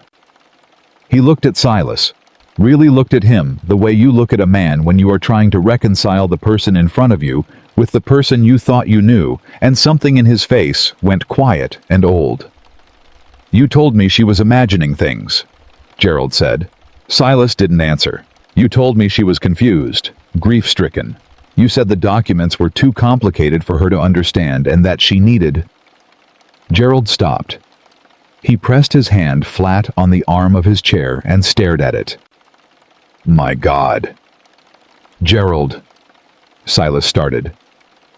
"Get out of my house," Gerald said.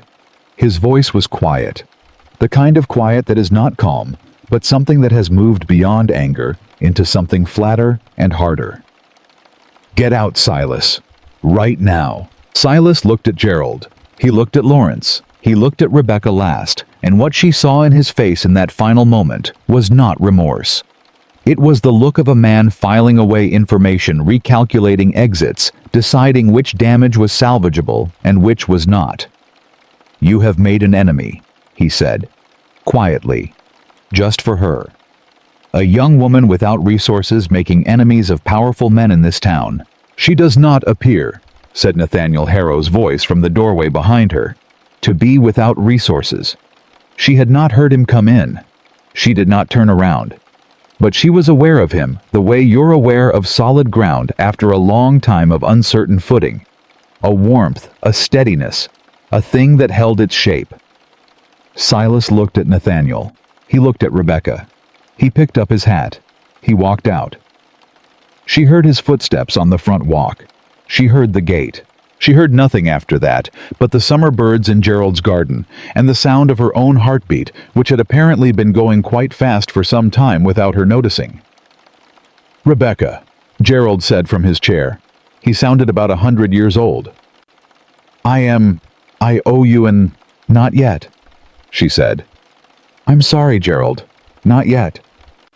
She needed him to understand, and she needed it to stay in her body for a moment longer, this brittle and necessary thing that was holding her upright. "When this is settled, when there's time, we'll talk then." He nodded. He understood enough. Nathaniel was beside her in the hallway, not touching, not speaking, just present. She turned to look at him. "The sheriff went to Crane's office 20 minutes ago," he said quietly. "Edmund sent word. They're pulling his files." "Good," she said. "It's not over." "I know. Aldridge will call a formal hearing. There will be witnesses. Silas will have a lawyer, and his lawyer will be very good, and he will fight every piece of this." He looked at her steadily. "You will need to stand up in front of the entire community and say what you said in that courthouse, and they will question you and challenge your memory and suggest that you are confused, and you will have to hold your ground in public in a way that is going to be deeply unpleasant." "I know," she said again. "Are you ready for that?" She thought about the assembly. The cream dress with the fraying hem. 300 candles and the sound of laughter from somewhere she wasn't. She thought about 2 years of being quiet and careful and invisible. She thought about her father's letter and her mother's money and the farm that had been her grandfather's. And she thought about Mrs. Dorothy Pierce in Lexington, sitting in her chair with a key around her neck, waiting for a Whitmore woman to come looking. Yes, she said. She did not sound uncertain. She did not feel uncertain. What she felt was something she'd been holding at a distance for 2 years, not quite allowing herself to approach it, for fear it would disappoint her the way every other solid thing had disappointed her. She felt angry. Not the hot, destabilizing anger of someone who has been wronged and doesn't know what to do about it. The cold, clear, purifying anger of someone who has been wronged, has assembled the evidence, has put it in front of the right person, and is now prepared to do whatever comes next. Then we have 2 or 3 days before Silas finds his footing again, Nathaniel said. His lawyer will file to delay the investigation. He has friends on the county board who will argue procedural. There's something else? She said. He waited. The farm, she said. The estate hold that Aldridge put on transactions, it stops the immediate sale. But the trust funds that Crane moved to Providence are in a private investment account in his company's name. Recovering them isn't just an investigation. It's a civil action, which means lawyers, which means money I don't have. She said it flatly because it was flat, the particular mundane cruelty of being in the right and not being able to afford to prove it in the right venue. Nathaniel looked at her for a moment. My father, he said, has a lawyer in Boston who has been handling Harrow family affairs for 15 years. He is exceptionally good, and he owes my father 3 favors of considerable size. He paused. I suspect my father, upon hearing what Silas Crane asked at his dinner table, and what has come of it, will feel that covering the legal costs is a matter of personal rectification. She looked at him. That is a very large thing to offer. It is a practical solution to a practical problem, he said. You can repay it from the recovered trust funds when the civil action succeeds. He held her gaze. And it will succeed. The bank records are clear. Edmund will testify. Aldridge has seen the signature. Silas Crane built his scheme on the assumption that no one would look, and you looked. That's the whole game, Miss Whitmore. He never planned for the part where you looked. Something loosened in her chest. Not everything, not even most things, but something. I have been looking for 2 years, she said. I know, he said. You just needed someone to hand you the documents. She almost smiled. Almost. It was not the time for smiling. There was still too much ahead, too much that could go wrong, too many rooms full of people who had known Silas Crane for decades and trusted him because he was the kind of man who made people want to trust him. But almost. There's going to be a hearing, she said, a formal one, public. Yes. And Silas is going to stand in that room and tell everyone I'm a grieving, confused young woman with an overwrought imagination. Yes. And I'm going to have to stand there and let him say it, and then prove in front of all of them that he is wrong. Yes, Nathaniel said. That is exactly what is going to happen. She nodded. She straightened. She picked up her bag. Then we had better, she said, make sure we are ready. Outside Concord continued its oblivious summer morning. Somewhere Silas Crane was sitting with his lawyer deciding how much of the wreckage could be salvaged. Somewhere Gerald was in his parlor, rearranging his understanding of the last 2 years. Somewhere Edmund Harrow was methodically pulling every record that had ever passed through his hands with Crane's name on it, because he was a scrupulously honest man, and honesty had its own momentum once it got started. And in Gerald's hallway, Rebecca Whitmore straightened her spine to its full height and looked at what was coming, and did not look away. She had spent 2 years being the woman this town had already decided she was. She had spent 2 years performing quietness and gratitude and the kind of graceful, undemanding endurance that society asked of women who had fallen on hard times because she had understood that making noise would only give them more reasons to dismiss her. She was done performing.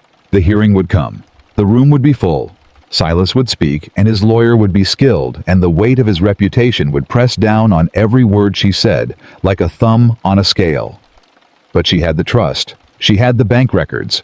She had a forged signature, a scrupulous bank clerk, and a judge who had looked at a ledger and sent for the sheriff. And she had standing beside her in the hallway of her uncle's house with his hat in his hands and his dark, steady eyes fixed on her face, a man who had said "we" without being asked and meant it. It was not everything. It was not safety, and it was not victory, and it was certainly not over. But it was enough to walk forward on. And Rebecca Whitmore had always known how to walk. The hearing was set for Thursday. Aldridge gave them 3 days, which was either generous or insufficient, depending on which side of the courtroom you were standing on. Nathaniel's father, a quieter version of his son, with the same dark eyes and the same deliberate way of moving through a room, arrived at Gerald's house the morning after Silas's departure and sat across from Rebecca at the kitchen table and listened to everything she had without interrupting once. His name was Edward Harrow, and he had the manner of a man who had seen considerable dishonesty in his life and had developed a deep personal distaste for it. When she finished, he was quiet for a moment. Then he said, "My lawyer in Boston is named Caleb Marsh. He'll be here by Wednesday noon." He looked at her steadily. "You did good work, Miss Whitmore. Better than most men would have managed in your position." "Thank you, sir," she said. "Don't thank me yet," he said. "Silas has had 48 hours to prepare, and he is not a stupid man." He paused. "He is going to come at your character. It's the only move he has left." "I know," she said. "Are you prepared for that?" She thought about every version of this conversation she'd had in the last 2 years, every moment of being told she was confused, overwrought, imagining unfit to understand her own affairs. She had been prepared for it since the first day she understood what was being done to her. She had been preparing for it her entire adult life. "Yes," she said. Edward Harrow nodded. He looked like a man who believed her, which was its own kind of gift. The next 2 days moved in the strange double time of waiting each hour simultaneously too fast and too slow. Rebecca spent them at Gerald's kitchen table with Caleb Marsh, who arrived Wednesday at noon exactly as promised. A compact, sharp-faced man of 50 who spoke very fast and asked questions even faster, and had she discovered an almost physical intolerance for imprecision. He went through every document she had 3 times. He spoke with Edmund twice. He sent his own clerk to the First Concord Bank to confirm the Providence account records independently. On Wednesday evening, he sat back in his chair and looked at her with the flat professional assessment of a man totaling a column of figures. "The fraud case is solid," he said. "The signature forgery, the redirected funds, the false dissolution, any one of these would be actionable. All 3 together, with bank records and a corroborating witness, is about as clean as a case gets." He paused. "The problem is not the evidence." "The problem is conquered," Rebecca said. "The problem is conquered," he confirmed. "You are going to walk into that hearing tomorrow and stand in front of people who have known Silas Crane for 30 years, and they are going to want very badly not to believe you. Not because they are bad people, because believing you means accepting that a man they trusted was not who they thought he was, and that is an uncomfortable thing to accept about yourself, that you were fooled. So what do I do? You don't let them make it about you," Marsh said. "The moment you become emotional, the moment you raise your voice, the moment you seem agitated, they will use it. You speak to the documents. You speak to the bank records. You let Edmund speak to the signature. You let Mr. Harrow speak to Crane's inquiries about your character. And you do all of it without giving them a single moment that they can point to and say, 'There, you see, she's overwrought.'" She nodded. "Can you do that?" he asked. It was not a challenge. It was a genuine question. "I have been doing that," she said quietly, "for 2 years." He looked at her for a moment. Something in his professional manner shifted almost imperceptibly. "Yes," he said. "I believe you have." She did not sleep well. She lay in her narrow bed and listened to the summer night, and thought about her mother, who had been quiet and careful and practical, who had put her affairs in order when she understood that the world would not do it for her, who had left a document with an old woman in Lexington and trusted that her daughter would eventually come looking. She thought about her father, who had been brave enough to be afraid, and honest enough to write it down, and wise enough to hide it where Silas Crane would not find it. She thought about the hearing.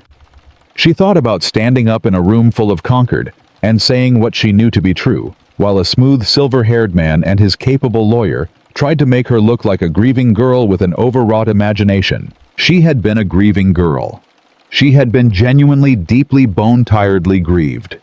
And she had grieved with one hand and searched with the other, because her father's letter had told her to, and because something in her had always known, had always underneath the performed acceptance and the careful quietness known that the ground she was standing on wasn't solid. She got up before dawn.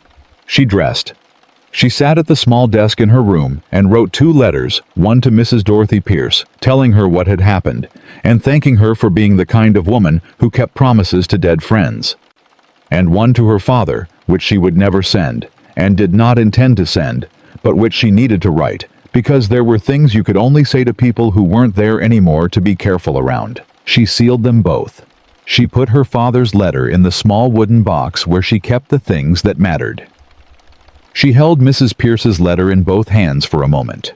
Then she put on her best dress, not the cream one with the fraying hem, but her mother's dark blue wool, which she had never worn because it seemed too good for ordinary days, and went downstairs to face what was coming. The courthouse hearing room was not the grandest room in Concord, but it was the most official, and on Thursday morning, it was full. She had not expected that. She had expected the parties involved, and perhaps a few of the professionally curious. What she found when she came through the door was something closer to half the town. Not all of them hostile, not all of them friendly, but all of them watching with the particular attention of a community that has been told something significant is happening, and has decided to come see for itself. She walked in with Caleb Marsh on her left and Nathaniel Harrow on her right, and she looked straight ahead, and she did not count faces or read expressions because that was not the task. The task was the table at the front and the judge's seat, and what she was going to say when it was time to say it. Silas Crane was already seated at the opposing table with his lawyer, a tall, angular man from Boston named Pendleton, who wore his confidence the way expensive men wear expensive coats, like it had been fitted to him specifically. Silas himself was composed. He had recovered whatever ground he'd lost in Gerald's parlor, or at least he had recovered the appearance of it, and he sat with his hands folded on the table, and his silver head up, and his face in its familiar arrangement of dignified, patient authority. He did not look at her when she came in. That she thought was a choice. And choices told you things. Aldridge called the hearing to order with the particular gravity of a man who understands that what happens in the next 2 hours will be discussed in this town for years.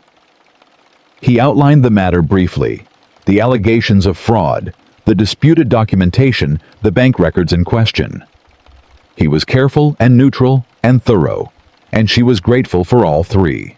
Marsh presented the case for her side first. He was methodical and precise, moving through the evidence in the same order they'd assembled it: the trust document, her father's letter; the bank records, the signature comparison.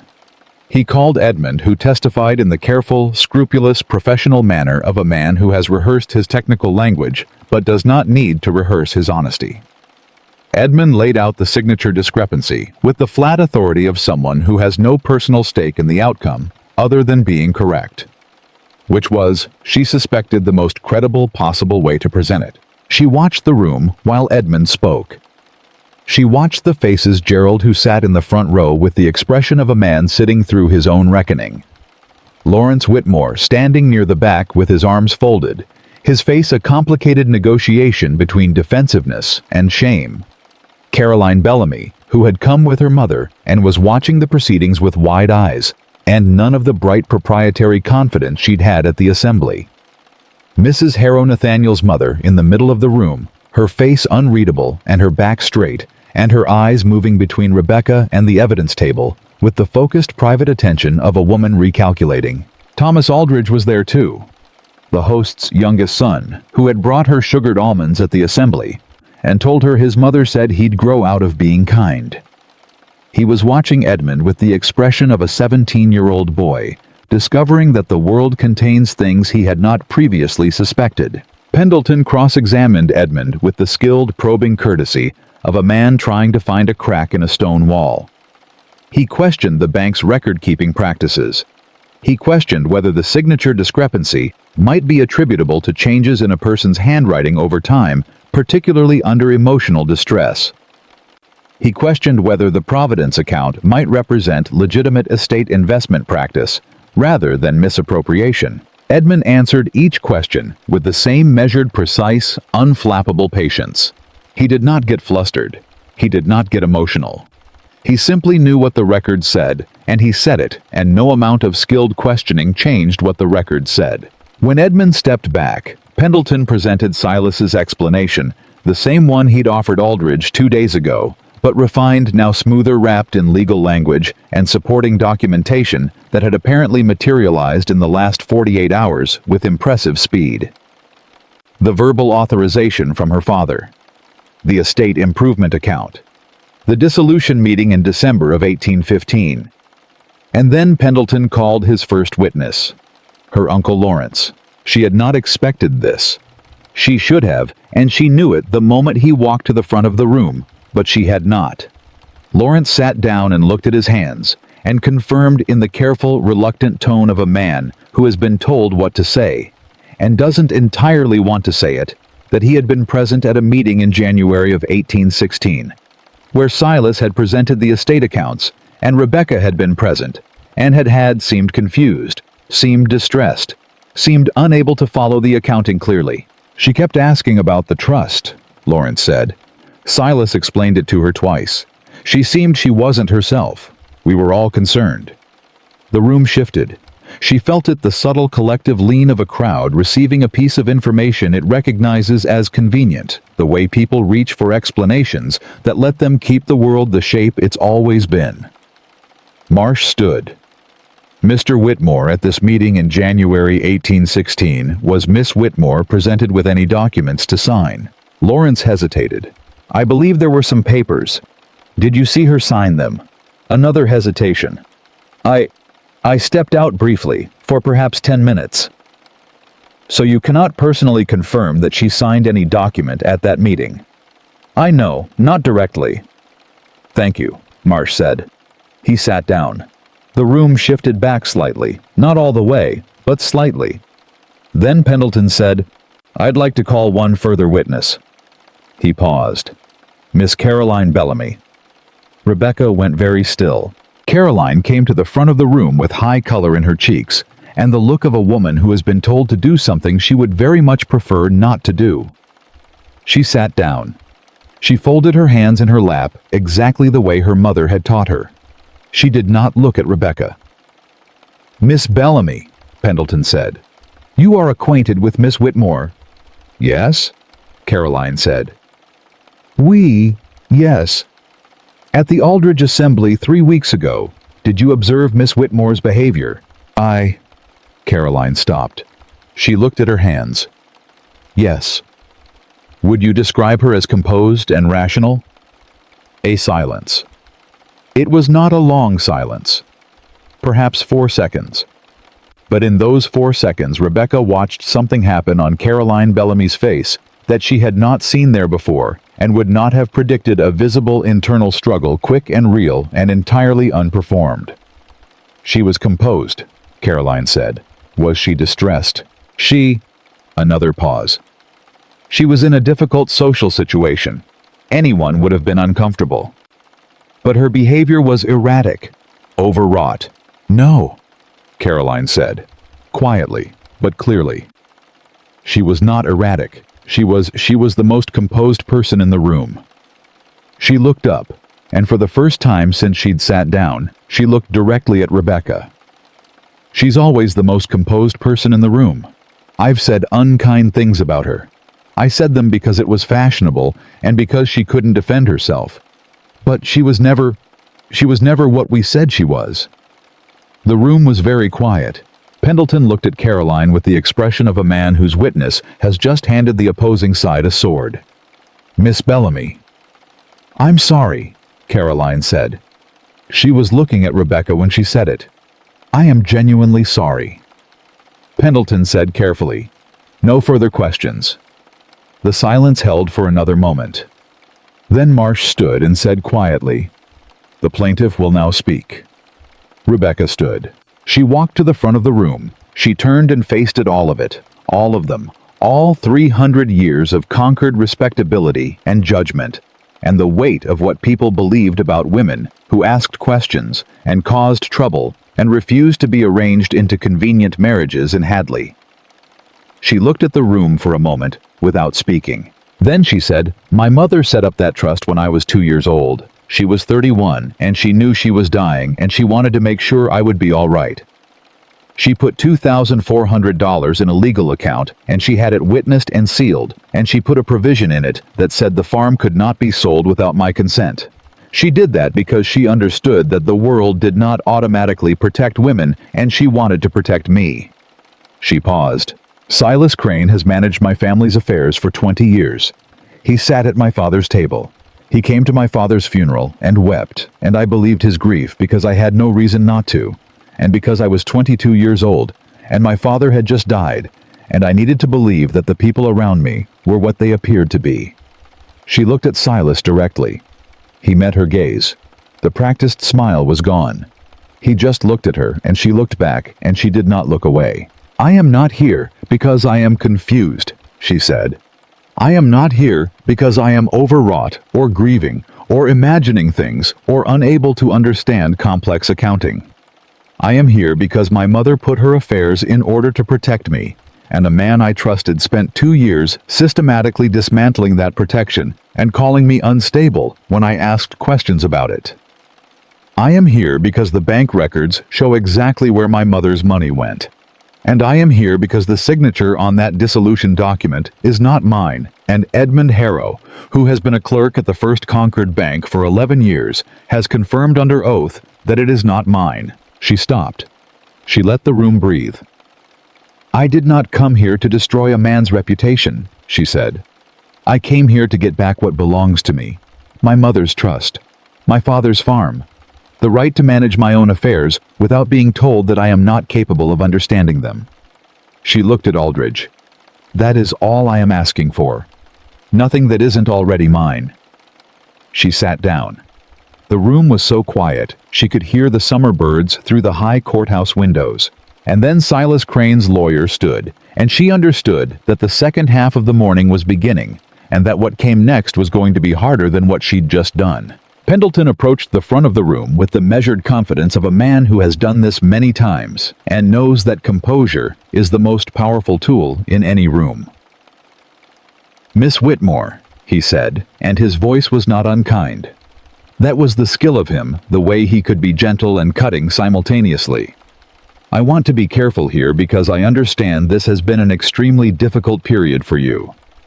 She said nothing. She watched him. "You lost your father 2 years ago," he said, "under painful circumstances. You found yourself in reduced situation, dependent on family, uncertain about your future. That is a genuinely hard thing, and no one in this room doubts that you have suffered." She waited. "But suffering," he said, "can sometimes lead us to see patterns that aren't there. To be so desperate for an explanation that we find one even when the simpler explanation is that life is sometimes simply hard." He paused. "Isn't it possible, Miss Whitmore, that your father made poor financial decisions toward the end of his life, that Mr. Crane managed the estate as best he could within those constraints, and that you have in your grief and your understandable need for answers constructed a narrative of wrongdoing where there was only mismanagement and bad luck?" It was very good. She could feel the room moving toward it, the collective exhale of people who wanted an easier story. "No," she said. Pendleton looked mildly surprised, as though he had expected more. "You're certain, I am certain," she said, "that my mother's signature is real and mine is not. I am certain that $2,400 was moved into an account called Crane and Associates Property Holdings. I am certain that I never attended a meeting in January of 1816 at which those matters were discussed, because I was in bed for 11 days in January of 1816 with influenza, and Gerald Whitmore's housekeeper can confirm that, and the Concord physician Dr. Hartwell has records of treating me during that period. A beat of silence. Marsh was already on his feet. "I'd like to submit a statement from Dr. Hartwell confirming Miss Whitmore's illness and treatment during the dates in question." Aldridge looked at the paper Marsh held. He looked at Pendleton. Pendleton looked at Silas. Silas Crane was looking at the table, not at the judge, not at the room. At the table with the particular quality of a man who has just understood that the ground he thought was solid has given way beneath him at the worst possible moment, because she hadn't told anyone about the illness.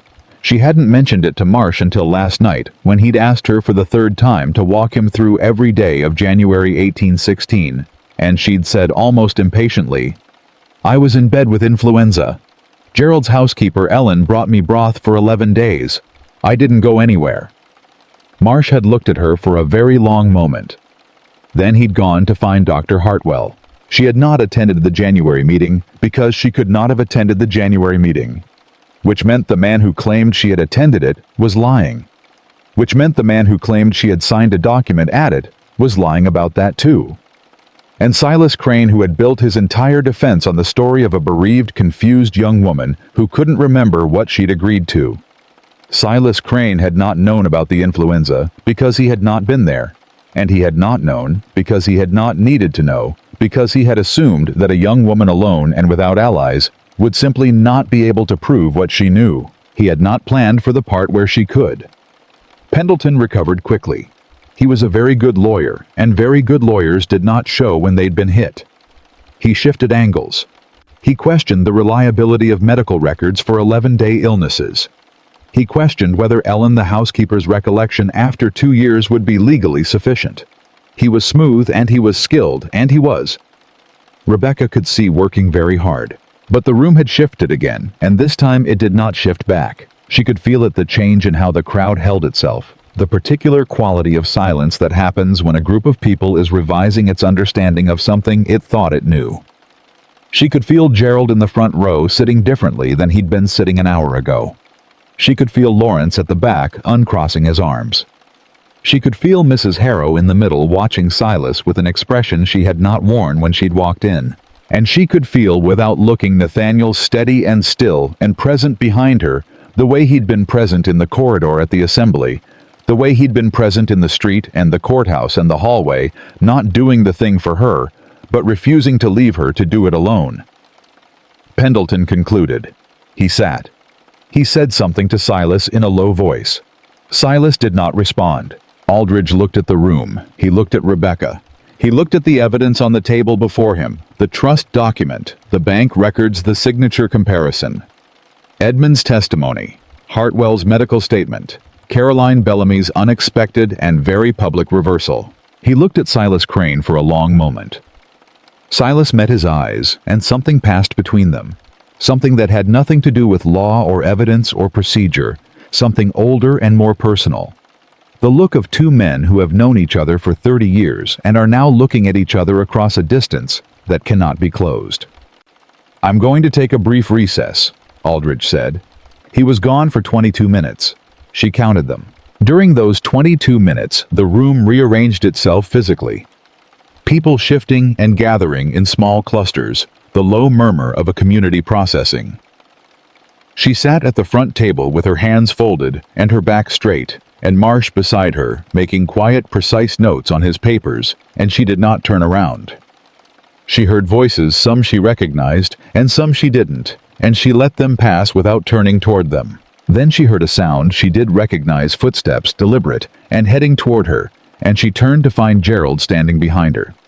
He looked older than he had at breakfast that morning, and also somehow more like himself, less managed, less performatively comfortable with a situation he'd never been comfortable with. "Rebecca," he said, "I owe you." "Gerald," she started. "I know you said not yet," he said. "But I need to say it while I can still say it properly." He looked at her steadily. "I should have listened to you 7 months ago when you asked about the estate. I should have listened in January. I let a man I trusted tell me what you were, and I didn't.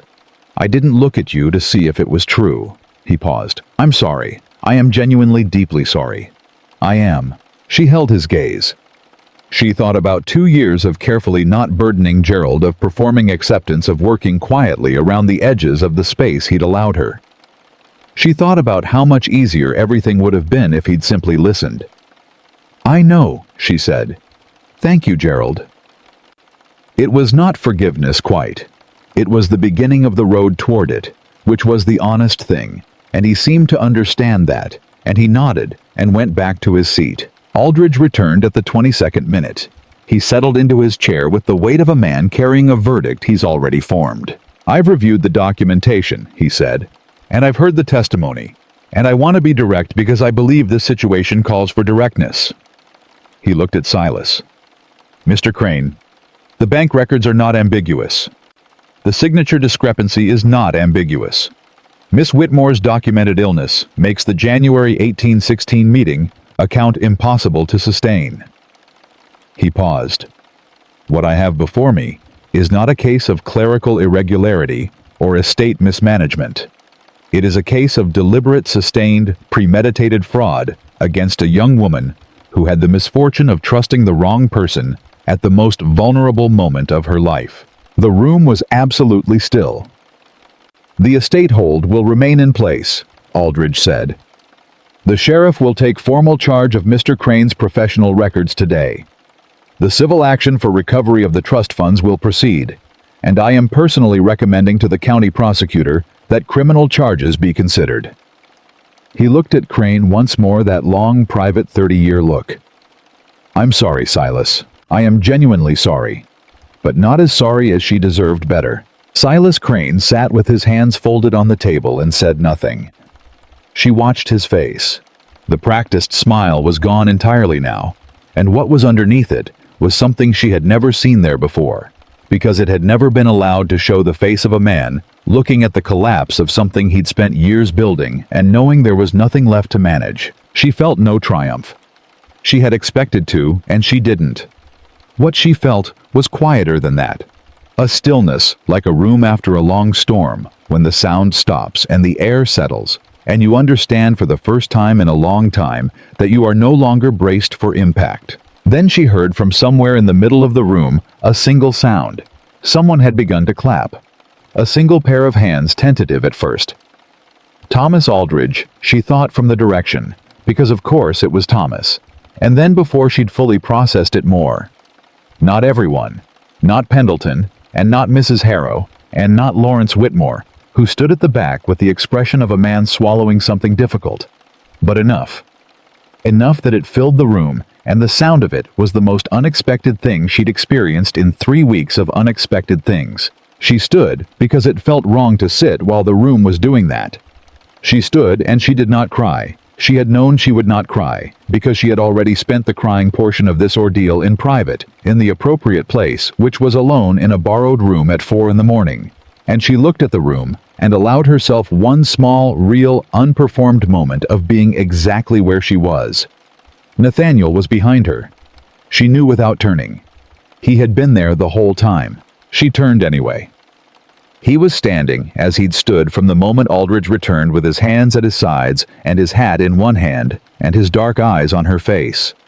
He was not clapping. He was not doing anything in particular.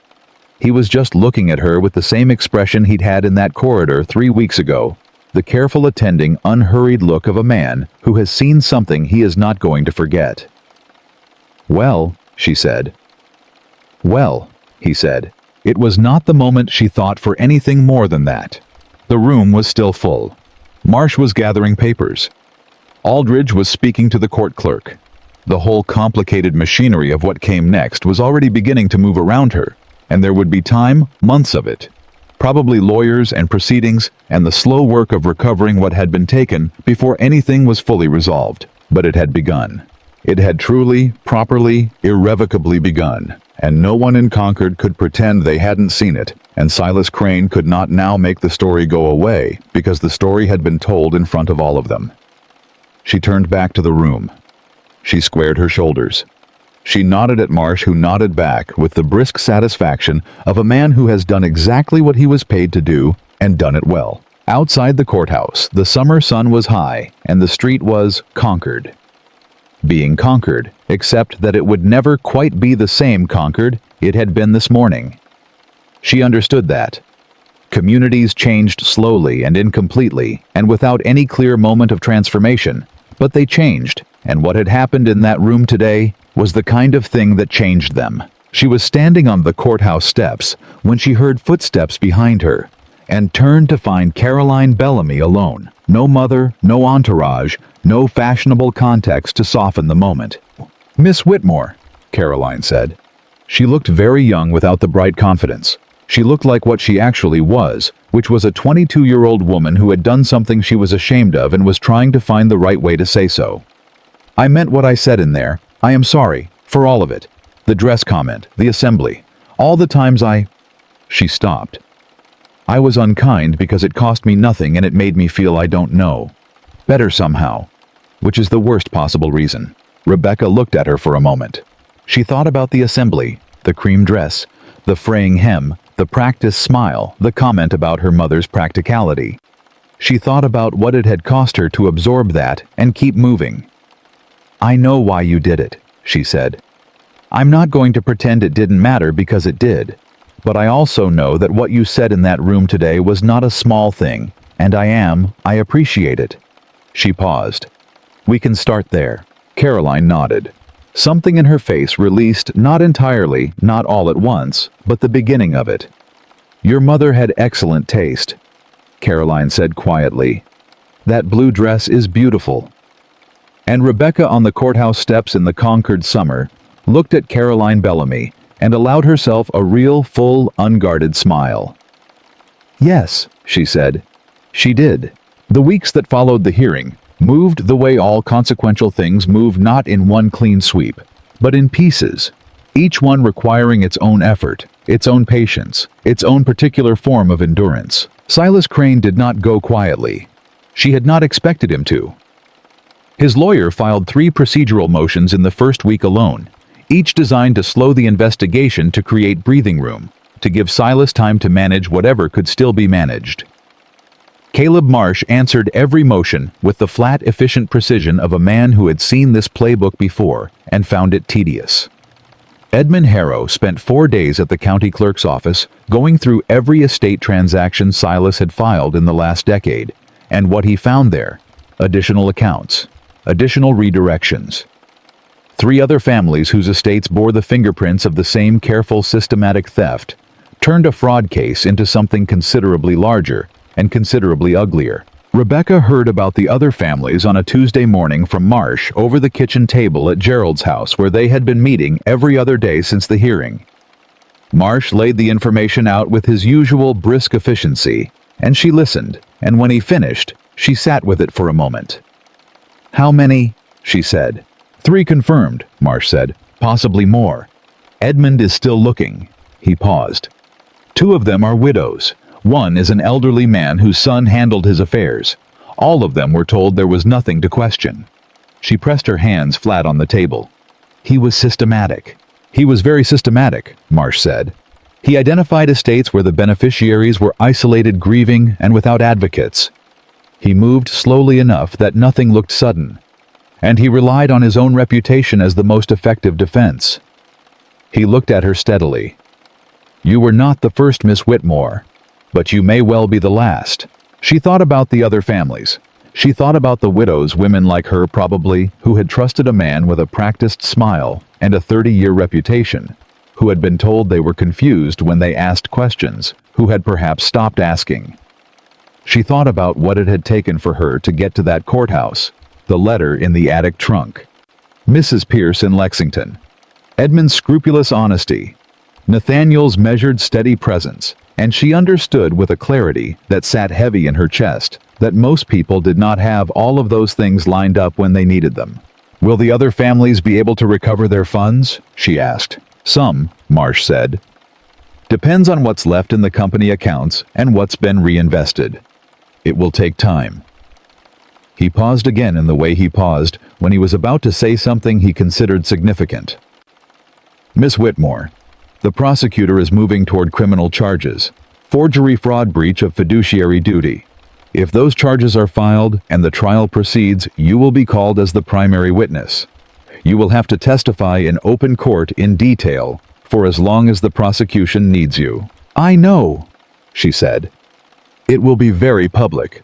More public than the hearing." "I know that too." "Are you Mr. Marsh?" she said, not unkindly. "You have asked me some version of that question every time we've met. I appreciate it. The answer has not changed." He looked at her for a moment. Then, for the first time since she'd met him, Caleb Marsh smiled, small and quick and genuine. "No," he said, "I reckon it hasn't." The criminal charges were filed on a Friday, 3 weeks after the hearing. By that afternoon, every household in Concord knew which was the particular efficiency of a small town that had been waiting to know. Rebecca heard about it from Gerald, who heard it from his neighbor, who had heard it from the apothecary, who had been standing in the courthouse square when the notice was posted. Gerald came home looking like a man who had just watched a very large and complicated structure come down. He found Rebecca in the garden, cutting late summer herbs, the same garden where she had stood outside the kitchen window and heard Lawrence and Silas arranging her future 6 weeks ago, and he stopped at the gate and looked at her. "It's done," he said. "The charges are filed." "I know," she said. Ellen had told her an hour earlier, because Ellen, it turned out, had been paying considerably more attention to the proceedings than anyone had given her credit for, and had very firm opinions about men who lied about January meetings. Gerald was quiet for a moment. He had been quiet more generally since the hearing, in a way that was different from his previous quietness. Before he had been quiet because Silas Crane's narrative had given him a comfortable shape for the situation, and he hadn't wanted to disturb it. Now he was quiet because he was rebuilding his understanding of the last 2 years from the ground up, which was slower work and less comfortable. "Rebecca," he said. "The house. This house." He gestured vaguely. "I want you to understand that you do not need to feel that your situation here is contingent. Regardless of how the legal proceedings go, you have a place here for as long as you want it." She looked at him. She thought about a dozen different responses. Careful ones, grateful ones, the kind she had been giving men like Gerald for 2 years. Then she thought, no, she was done performing. "Thank you, Gerald," she said. "I may take you up on that for a while, but I intend to go home eventually." He blinked. "The farm? It's mine," she said simply. "The estate hold protects it. When the legal proceedings are settled, I intend to go back to it and run it properly." She paused. "I know how to run it. My father taught me. I watched him for 15 years and I paid attention." Gerald looked at her for a long moment with the expression of a man seeing something that had been in front of him the whole time. "Yes," he said slowly. "I expect you did." She went back to her herbs. He went inside. And something between them, which had been polite and careful and slightly dishonest for 2 years, settled into something more truthful and therefore more solid. She did not see Nathaniel for 4 days after the charges were filed, which was the longest she had gone without seeing him since the assembly, and she noticed the absence with the precise, clear-eyed honesty she had been applying to everything else in her life. She noticed it and acknowledged it, and did not dress it up in anything other than what it was she had gotten used to. His presence and his absence had a shape. He came on a Wednesday evening at a decent hour, properly announced through Gerald's front door, which made Gerald feel better about the situation than he might have otherwise. He came in, and they sat in the front parlor properly, with Gerald reading in the next room, in a way that was audible enough to be respectable, and not so intrusive as to be rude, a social calculation she suspected Gerald had worked out with some care. "Marsh tells me you're holding up," Nathaniel said. "Marsh tells me a great many things," she said. "I didn't know you two spoke." "He came to see my father about the Boston lawyer arrangement," Nathaniel said. "They got along. They're similar sorts of men." He looked at her steadily. "Are you actually holding up, or is that the answer you've trained yourself to give?" She considered him. This exact thing, this refusal to accept the performance, was what she kept returning to when she thought about Nathaniel Harrow, which was more often than she'd strictly accounted for. He had never once accepted the managed version of her. He had seen through it from the corridor at the assembly, and had apparently decided to keep seeing through it. "Both," she said honestly. "I am holding up, and I have also been doing a good deal of staring at ceilings at 4 in the morning." "That sounds about right," he said. "Your mother," she said, because she had been wondering and she was done not asking direct questions. "She hasn't come to call. I saw her at the hearing, but she left without speaking to me." Nathaniel was quiet for a moment. "My mother," he said carefully, "is a woman who has very firm ideas about how the world is properly ordered and who does not enjoy having those ideas revised. She is revising them. It is not a fast process." He paused. "She told me last night that she thought you had shown remarkable composure at the hearing." "That is not quite the same as approval." "No," he agreed. "But for my mother, it is the beginning of the road toward it." He looked at her. "She is not a cruel woman. She is a proud one. There is a difference." "I know," Rebecca said. "I've met proud women. I've met cruel ones. The two are not the same thing and shouldn't be treated as such." He looked at her for a moment, with something in his expression that she was beginning to be able to read, that careful attending warmth that lived underneath the steadiness, the thing he didn't perform because he didn't know how to perform things. "I owe you an honest account of something," he said. "All right. When I followed you into that corridor at the assembly," he said, "it wasn't entirely because I wanted to escape my mother and Miss Bellamy. It was because you were the most interesting person in that room, and I couldn't think of a reason that would justify stopping you in the main hall." He paused. "I needed a plausible excuse." She looked at him. "You needed an excuse to speak to me. I needed an excuse to stand near you without it being remarked upon," he said, "which tells you something about the limitations of conquered social convention." His tone was dry, but his eyes were direct. "I am telling you this because I think you deserve to know that my interest in your situation was not purely philanthropic from the beginning, and I did not want you to believe that it was." She held his gaze. "I didn't believe it was," she said quietly. No. I filed it and kept moving because I had other priorities, but I didn't believe it." He was quiet for a moment. Then, "And now that the other priorities are not resolved but further along," she thought about what it would have meant any of this 6 months ago. She thought about what she'd believed about herself 6 months ago, about powerful men and trust, and the particular danger of needing things from people who were not obligated to give them. She thought about her father's letter, "Do not trust anyone until you have reason." She had reasons now.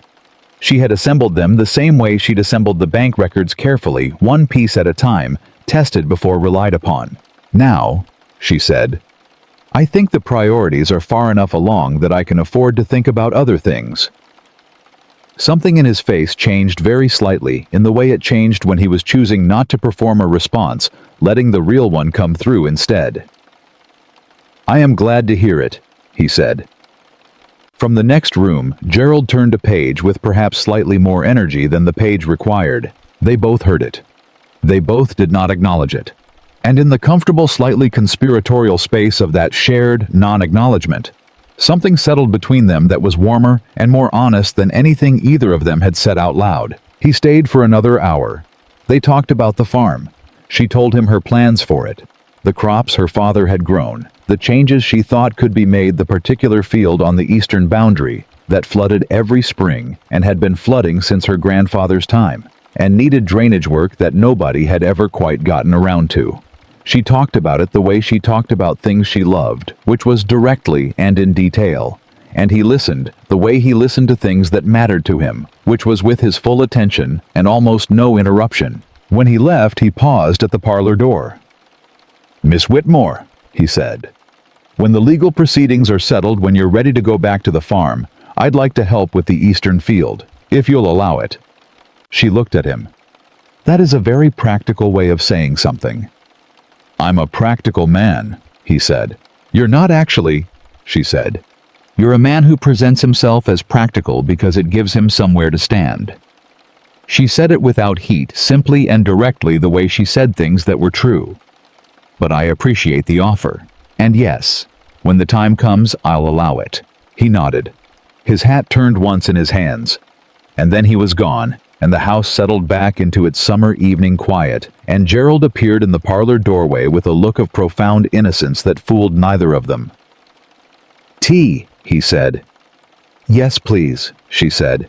"And Gerald, don't." "I wasn't going to say anything," he said. "You were about to say several things." He smiled, the first real smile she'd seen from him in weeks. The one that looked like the Gerald who had occasionally, in moments between performing comfortable uncle, been simply himself. "He's a good man," he said. "I know," she said. "Your father would have liked him." She thought about that. She thought about her father's letter and the farm and the trust document and Mrs. Pierce in Lexington with a key around her neck. She thought about her mother at 31, putting her affairs in order, because she understood that love was not sufficient protection and that a woman who cared about her daughter's future needed to build things that would hold. "Yes," she said. "I think he would have." The criminal trial of Silas Crane was set for October, which gave Rebecca the remainder of the summer and the beginning of autumn to prepare her testimony, to work with Marsh, to watch the shape of the proceedings clarify from distant and overwhelming to specific and manageable. It also gave Concord time to do what small communities do with large revelations, to process, to revise, to quietly restructure the stories they told about themselves and the people they had trusted and the women they had dismissed. She noticed the changes in small ways. Mrs. Porter at the dry goods store, who had previously looked past her in the careful way of a woman who has decided not to notice something uncomfortable, began acknowledging her directly, with the particular warmth of someone trying to compensate for a previous failure without drawing attention to it. The vicar's wife, who had previously offered her the reflexive, uninvested sympathy of someone performing charity, asked her genuine questions about the farm and appeared genuinely interested in the answers. Thomas Aldridge, who had grown 3 inches and several years of character over what had apparently been a formative summer, tipped his hat to her every time he passed her on the street, with the grave, deliberate courtesy of a young man who has decided what kind of person he intends to become. Small things. But they accumulated, and she let them, because she had spent too long discounting small things. Caroline Bellamy called on her twice. The first time was slightly awkward, the particular awkward of two women who have been on opposite sides of something and are trying to find each other on common ground, probing carefully, not quite sure of the terrain. The second time was considerably easier. Caroline, divested of the social context that had made her cruel, turned out to be quick-minded and funny, and genuinely interested in things beyond who was marrying whom in what season, which Rebecca suspected she had suppressed for years, because it wasn't fashionable, and because she had never previously had anyone to be interested in things with. "I told my mother about the trust," Caroline said on the second visit, sitting in Gerald's front parlor, with a cup of tea and an expression of someone who has done something her mother will require time to come around on. "About how it worked, what your mother did." She paused. Mother was quiet for a very long time, and then she said, "I should have done something like that for you." Rebecca looked at her. "Did she?" "She's looking into it," Caroline said. She said it with a careful lightness that covered something more serious underneath the way women covered serious things, because the world hadn't yet figured out how to take them seriously when they said them plainly. I think watching what happened to you frightened her. Not for you. For me. For what could happen to any of us if we weren't careful. Your mother should talk to a good lawyer," Rebecca said. "I told her exactly that," Caroline said. They looked at each other, and between them, in the comfortable afternoon quiet, something that had started as an apology was beginning to become something else. Something that had its own weight and its own warmth and its own future. The first week of September, a letter arrived from Providence. It bore the seal of the county bank, where Crane and Associates Property Holdings kept its accounts, and it was addressed formally to Rebecca Ann Whitmore as the named beneficiary of the Whitmore Trust, and it confirmed that pending final resolution of the criminal proceedings, the trust funds had been frozen in the company account and were designated for return. $2,400. Minus legal costs and investigative fees which Marsh was negotiating. Not everything, but the bones of it. The thing her mother had built. She held the letter for a long time. Then she went to the small wooden box on her desk, the one where she kept the things that mattered, and she took out the letter she had written to her father that morning before the hearing, the one she had never intended to send. She put the Providence letter inside the box beside it. She closed the lid. She went downstairs. She put on her hat. She walked to the edge of Concord and down the road toward the farm. Not because she had business there. Willis was managing it adequately, and the estate hold was holding, but because she needed to stand on the land and know that it was hers. She stood at the gate for a long time. The late summer fields were going golden at the edges, the way they always did in early September, the particular color that her father used to call the fields getting tired. The farmhouse stood solid and familiar beyond the gate, and the elm tree in the front yard was the same elm tree she had climbed at 7 and fallen out of at 9, and been banned from climbing again by a father who said it was the tree's fault for being irresistible. She opened the gate. She walked up the path. She put her hand flat on the front door of her mother's house, her father's house, her grandfather's house, her house, and stood there with the late summer sun on her back and the weight of everything that had happened pressing gently down. And she let it all be true, simultaneously, the grief and the anger and the relief and the strange, just beginning hopefulness of a woman who has been fighting for a long time and can feel the fighting starting slowly to pay. "You're trespassing technically," said a voice behind her. She turned. Nathaniel was coming up the path from the gate, which he had apparently followed her through, having apparently been walking the same road at the same time, or having, she thought, been watching for her to leave Gerald's house, and choosing to follow, which was a thing she did not have sufficient evidence to assert, but had a very strong feeling about. "The estate hold is a transaction hold," she said, "not a presence hold. Willis lets me in." "Willis isn't here today," Nathaniel said. "He's at the smithy. I saw him as I came up the road." "Then I suppose I'm relying on my own legal claim," she said. "Which is solid," he agreed. He came to stand beside her at the front door. He looked at the farmhouse with the careful appraising attention he gave to things he was taking seriously. "The eastern field," he said. "You can see it from here if you know where to look." She looked where he was looking. The far field past the barn, where the land dipped in a long shallow bowl that collected everything the spring rains brought. "I know," she said. "I grew up looking at it. The drainage work isn't as complicated as it sounds," he said. "My south field had the same problem 10 years ago. We cut a channel along the lower boundary, and it's been dry since." "You're talking about the farm," she said. "I am," he said. "Nathaniel." She turned to look at him directly, and he turned to look at her, and they were standing very close, because the doorway was narrow, and they had both been facing the field and not adjusted. "Are you going to keep finding practical reasons to stand near me, or are you going to say the thing you've been not quite saying for 6 weeks?" He looked at her. His hat was in his hands. It was always in his hands when he was being most honest. "I have been trying," he said, "to be careful. You have spent 2 years having powerful men make decisions for you without asking what you wanted, and the last thing I intended was to—" "Nathaniel," she said, "I am asking, what do you want?" He was quiet for a moment, the kind of quiet that was not hesitation, but accumulation. Everything he'd been holding in its careful, patient place, finally being allowed to come forward. "I want," he said, "to help you with the eastern field, and the spring flooding, and whatever the farmhouse needs that hasn't been done while it's been under management.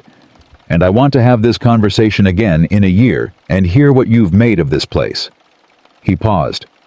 "And I want before that to come to your uncle's house on proper occasions, with proper notice, and sit in the front parlor with Gerald reading very loudly in the next room, and do this, whatever this is, in the manner that you deserve, which is carefully and honestly, and without rushing you toward anything you haven't decided you want." She looked at him for a long moment. She thought about the assembly, the cream dress, the corridor, the bench in the garden, and the weight of what she'd just overheard pressing against her ribs like something about to break her. She thought about how she'd walked back into that room and decided she was not done. She thought about the attic trunk and the letter and Lexington and Edmund's 40 minutes, and the hearing, and all the small and large things that had happened since then.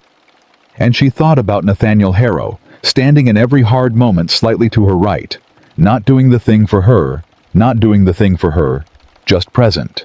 That, she said, is the most sensible proposal anyone has made to me in recent memory. She paused. The one about the field drainage is good too. Something in his face released the final piece of the carefully maintained composure, the thing he'd been holding in reserve. Not a performance, just relief, clean and real and entirely his own. Miss Whitmore, he said. Rebecca, she said. He was quiet for a moment, the way he was quiet when something mattered. Rebecca, he said. She turned back to the farmhouse door. She stood with her hand on it and felt the solid old wood under her palm, and thought, this is mine. This has always been mine. And now it actually is. The drainage channel, she said. You said along the lower boundary. Along the lower boundary, he confirmed. Following the natural grade. My father always wanted to do it, she said. He kept putting it off. He said the field would drain itself eventually. She paused. It didn't. Fields rarely do, Nathaniel said. They need someone to help them. She looked at him sideways. Are you making a metaphor? I was talking about drainage, he said. But if you want a metaphor, I reckon there's one available. She looked at the field. She looked at the farm. She looked at the long, late summer afternoon going golden at its edges. And she thought about October and the trial and the testimony she still had to give, and Marsh and his efficient file folders, and Edmund's careful, scrupulous honesty, and the slow, incomplete necessary work of recovering what had been taken. She thought about Caroline Bellamy and her mother looking into trusts. She thought about Mrs. Pierce in Lexington, sitting in her chair with a key around her neck, who had kept a promise to a dead friend for 13 years. She thought about her mother at 31, putting her affairs in order, building something that would hold. She opened the gate of her own farmhouse and walked through it. The October trial came, and Rebecca took the stand, and she said everything she had said at the hearing, and more detail, more certainty. The testimony of a woman who had spent 4 months living inside the evidence, and knew every piece of it as well as she knew her own face in a mirror. Pendleton tried everything he had tried before, and several things he hadn't tried before, and she answered every challenge with the same flat, precise, document-grounded certainty she had brought to the courthouse in September, because the documents did not change, and the truth did not change, and she had stopped apologizing for knowing both. Silas Crane was convicted on 6 counts of fraud, 2 counts of forgery, and 1 count of criminal breach of fiduciary duty. He was sentenced to 5 years in the state prison at Charlestown. He was disbarred from the practice of law in Massachusetts. The Concord Gazette reported it on the front page, which was the kind of coverage that had previously been reserved for fires and elections, and Rebecca read the article standing at Gerald's kitchen table with her morning tea, and felt again, not triumph, but that quieter thing, the stillness after the storm, the settling of air. Edmund Harrow received a commendation from the bank's board for his role in uncovering the scheme which embarrassed him thoroughly, and which he mentioned to no one, though everyone found out anyway, because Concord was the kind of town where things got found out. The other families whose estates had been defrauded began the slow process of civil recovery, and Marsh worked 3 of those cases alongside Rebecca's with the same brisk, efficient dedication, and 2 of them resolved in settlements within the year. Mrs. Dorothy Pierce received a letter from Rebecca in November that was 4 pages long, and told her everything, and her reply was 2 lines. Your mother would have been so proud. I am proud enough for both of us. Rebecca put it in the small wooden box with her father's letter and the Providence Bank confirmation, and kept them there because some things you did not need to look at often, but needed to know were there. Mrs. Abigail Harrow came to call on a Tuesday in late October. She came properly with a calling card and advance notice, which Rebecca suspected had been Nathaniel's doing. And she sat in Gerald's parlor with her back perfectly straight and her hands in her lap, and looked at Rebecca with those calculating, proud eyes that had assessed her at the assembly and found her lacking. She was quiet for a moment after sitting down. Then she said, I owe you an apology. Rebecca said nothing. She waited. I told you that Nathaniel would never marry a penniless scandal, Mrs. Harrow said. I said it directly to your face, and I said it in a room full of people, and it was a cruel thing to say. It was the kind of cruelty that women of my position practice because we can and because it costs us nothing, and I am not proud of it." She paused. "You were not a scandal. You were a young woman who had been wronged, and I added to the wrong, and I am sorry." Rebecca looked at her. She thought about that moment at the assembly, the words landing precisely where they were meant to land, the particular skill of a woman who knows exactly how much damage a single sentence can do. She thought about what it had cost her. "Thank you, Mrs. Harrow," she said. "I appreciate you saying it directly." "I try to say things directly when I mean them," Abigail said. "It's the rest of the time that I have trouble." Something shifted in her face. Brief, honest, almost rueful. "My son is very serious about you." "I know," Rebecca said. "He has been serious about very little since his wife died." Abigail said. "He has been careful, very careful, for a long time." She looked at Rebecca with an expression that was working its way toward something Rebecca had not expected to see on Abigail Harrow's face. Not approval exactly, but something that sat beside it and was perhaps more valuable than approval. Respect. "I can see why he stopped being quite so careful." Rebecca held her gaze. "Mrs. Harrow," she said, "I am going to go back to my farm and run it properly. I am going to testify in whatever proceedings remain. I am going to recover my mother's trust and drain the eastern field and rebuild what was taken." She paused. "Your son knows all of this. He has offered to help with the drainage work." Abigail's mouth moved. She was suppressing something not entirely successfully. "He does love a practical project," she said. "So do I," Rebecca said. They looked at each other. And something between them. Not warmth, not yet, but the possibility of warmth. The cleared ground where something might grow settled into its beginning. Nathaniel proposed in December in the front parlor of Gerald's house, with Gerald reading in the next room with such elaborate nonchalance that both of them knew he'd heard the whole thing. He proposed without drama and without performance, with the direct honesty that was simply how he was built, and what he said was almost exactly what he'd said at the farm gate in September, that he wanted to be there for all of it, the farm, and the spring, and the drainage and the years, and that he was asking her, because she had already proven more thoroughly than most people prove anything that she didn't need him, which was precisely why he wanted to be asked rather than assumed. She said yes. She said it clearly and without hesitation because she had been careful enough for long enough, and the man in front of her had earned a direct answer. They were married in March in the small church 2 miles outside Concord in the first week of spring, when the ground was beginning to soften and the light was coming back. There was no grand assembly, no orchestra, no 300 candles and the weight of Concord society assessing everything from the cut of the dress to the guest list.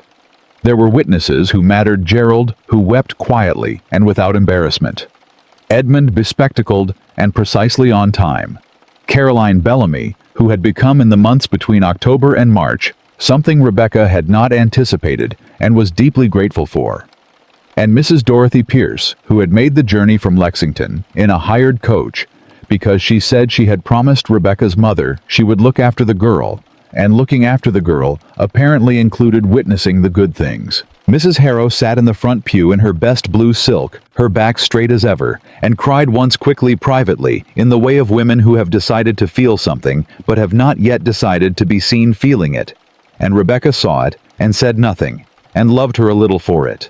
The farm in spring was exactly what she remembered, and considerably more work than she had let herself anticipate, which was both expected and satisfying, in the precise physical way of things that belong to you and demand your effort. She planted what her father had planted, and 2 things he hadn't, because she had been reading about crop rotation with the same focused attention she had once applied to bank records, and she had ideas of her own. The eastern field drainage work was done in April. She and Nathaniel worked alongside 2 hired men for 3 days in the soft spring mud, cutting the channel along the lower boundary, the way he'd described, following the natural grade, letting the water find its own way out. On the 4th day, she walked out to the field alone and stood at the edge where the land dipped and the ground was dry under her boots, dry and solid, the way it should have been for years, and she stood there for a long time, just feeling the ground hold. She put her father's letter on the mantelpiece of the farmhouse in the front room, where the light came best in the mornings. Nathaniel, on the same evening, set beside it a small portrait.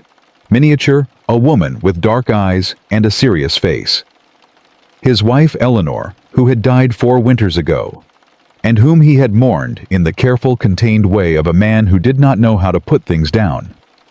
He set it beside her father's letter without explanation, and she looked at it, and she looked at him, and she understood this was the house where they were both going to be able to bring the people they had lost and love them openly without apology, because a house that could hold truth could hold everything. She would have liked you, Nathaniel said. She was practical. Then I would have liked her too, Rebecca said. She made tea. They sat at the kitchen table in the farmhouse that was hers, that had always been hers, that her mother had made sure would be hers, that a woman with a key around her neck had protected for 13 years, and the spring evening came in soft through the open window, and the fields outside were dry and planted and waiting and entirely irreversibly magnificently hers. Rebecca Whitmore had arrived at the Aldridge Assembly, a woman the town had decided it knew, penniless, forgettable, too proud to serve, and too poor to matter. She had left it with the words of a stolen trust burning in her chest, and the first fragile threads of a plan she was not yet sure she could execute. She had spent the summer in borrowed rooms, building her case one careful piece at a time, asking questions she was told she had no right to ask, standing in rooms where she was not welcome, and saying things that people did not want to hear. And she had won. Not because a rich man rescued her, not because the world decided to be fair, not because anyone finally noticed that she deserved better. She had won because she had looked when looking was dangerous. She had spoken when speaking cost her everything. She had stood in the center of a room full of people who wanted her to be confused and grieving and manageable, and she had been none of those things, and she had said the truth so clearly that even a 30-year friendship could not make it disappear. A woman who speaks her truth and refuses to sit back down does not wait for the world's permission to rise. She rises, and the world learns to make room for her, and Rebecca Whitmore had risen fully and finally on her own terms, in her own time, on her own ground.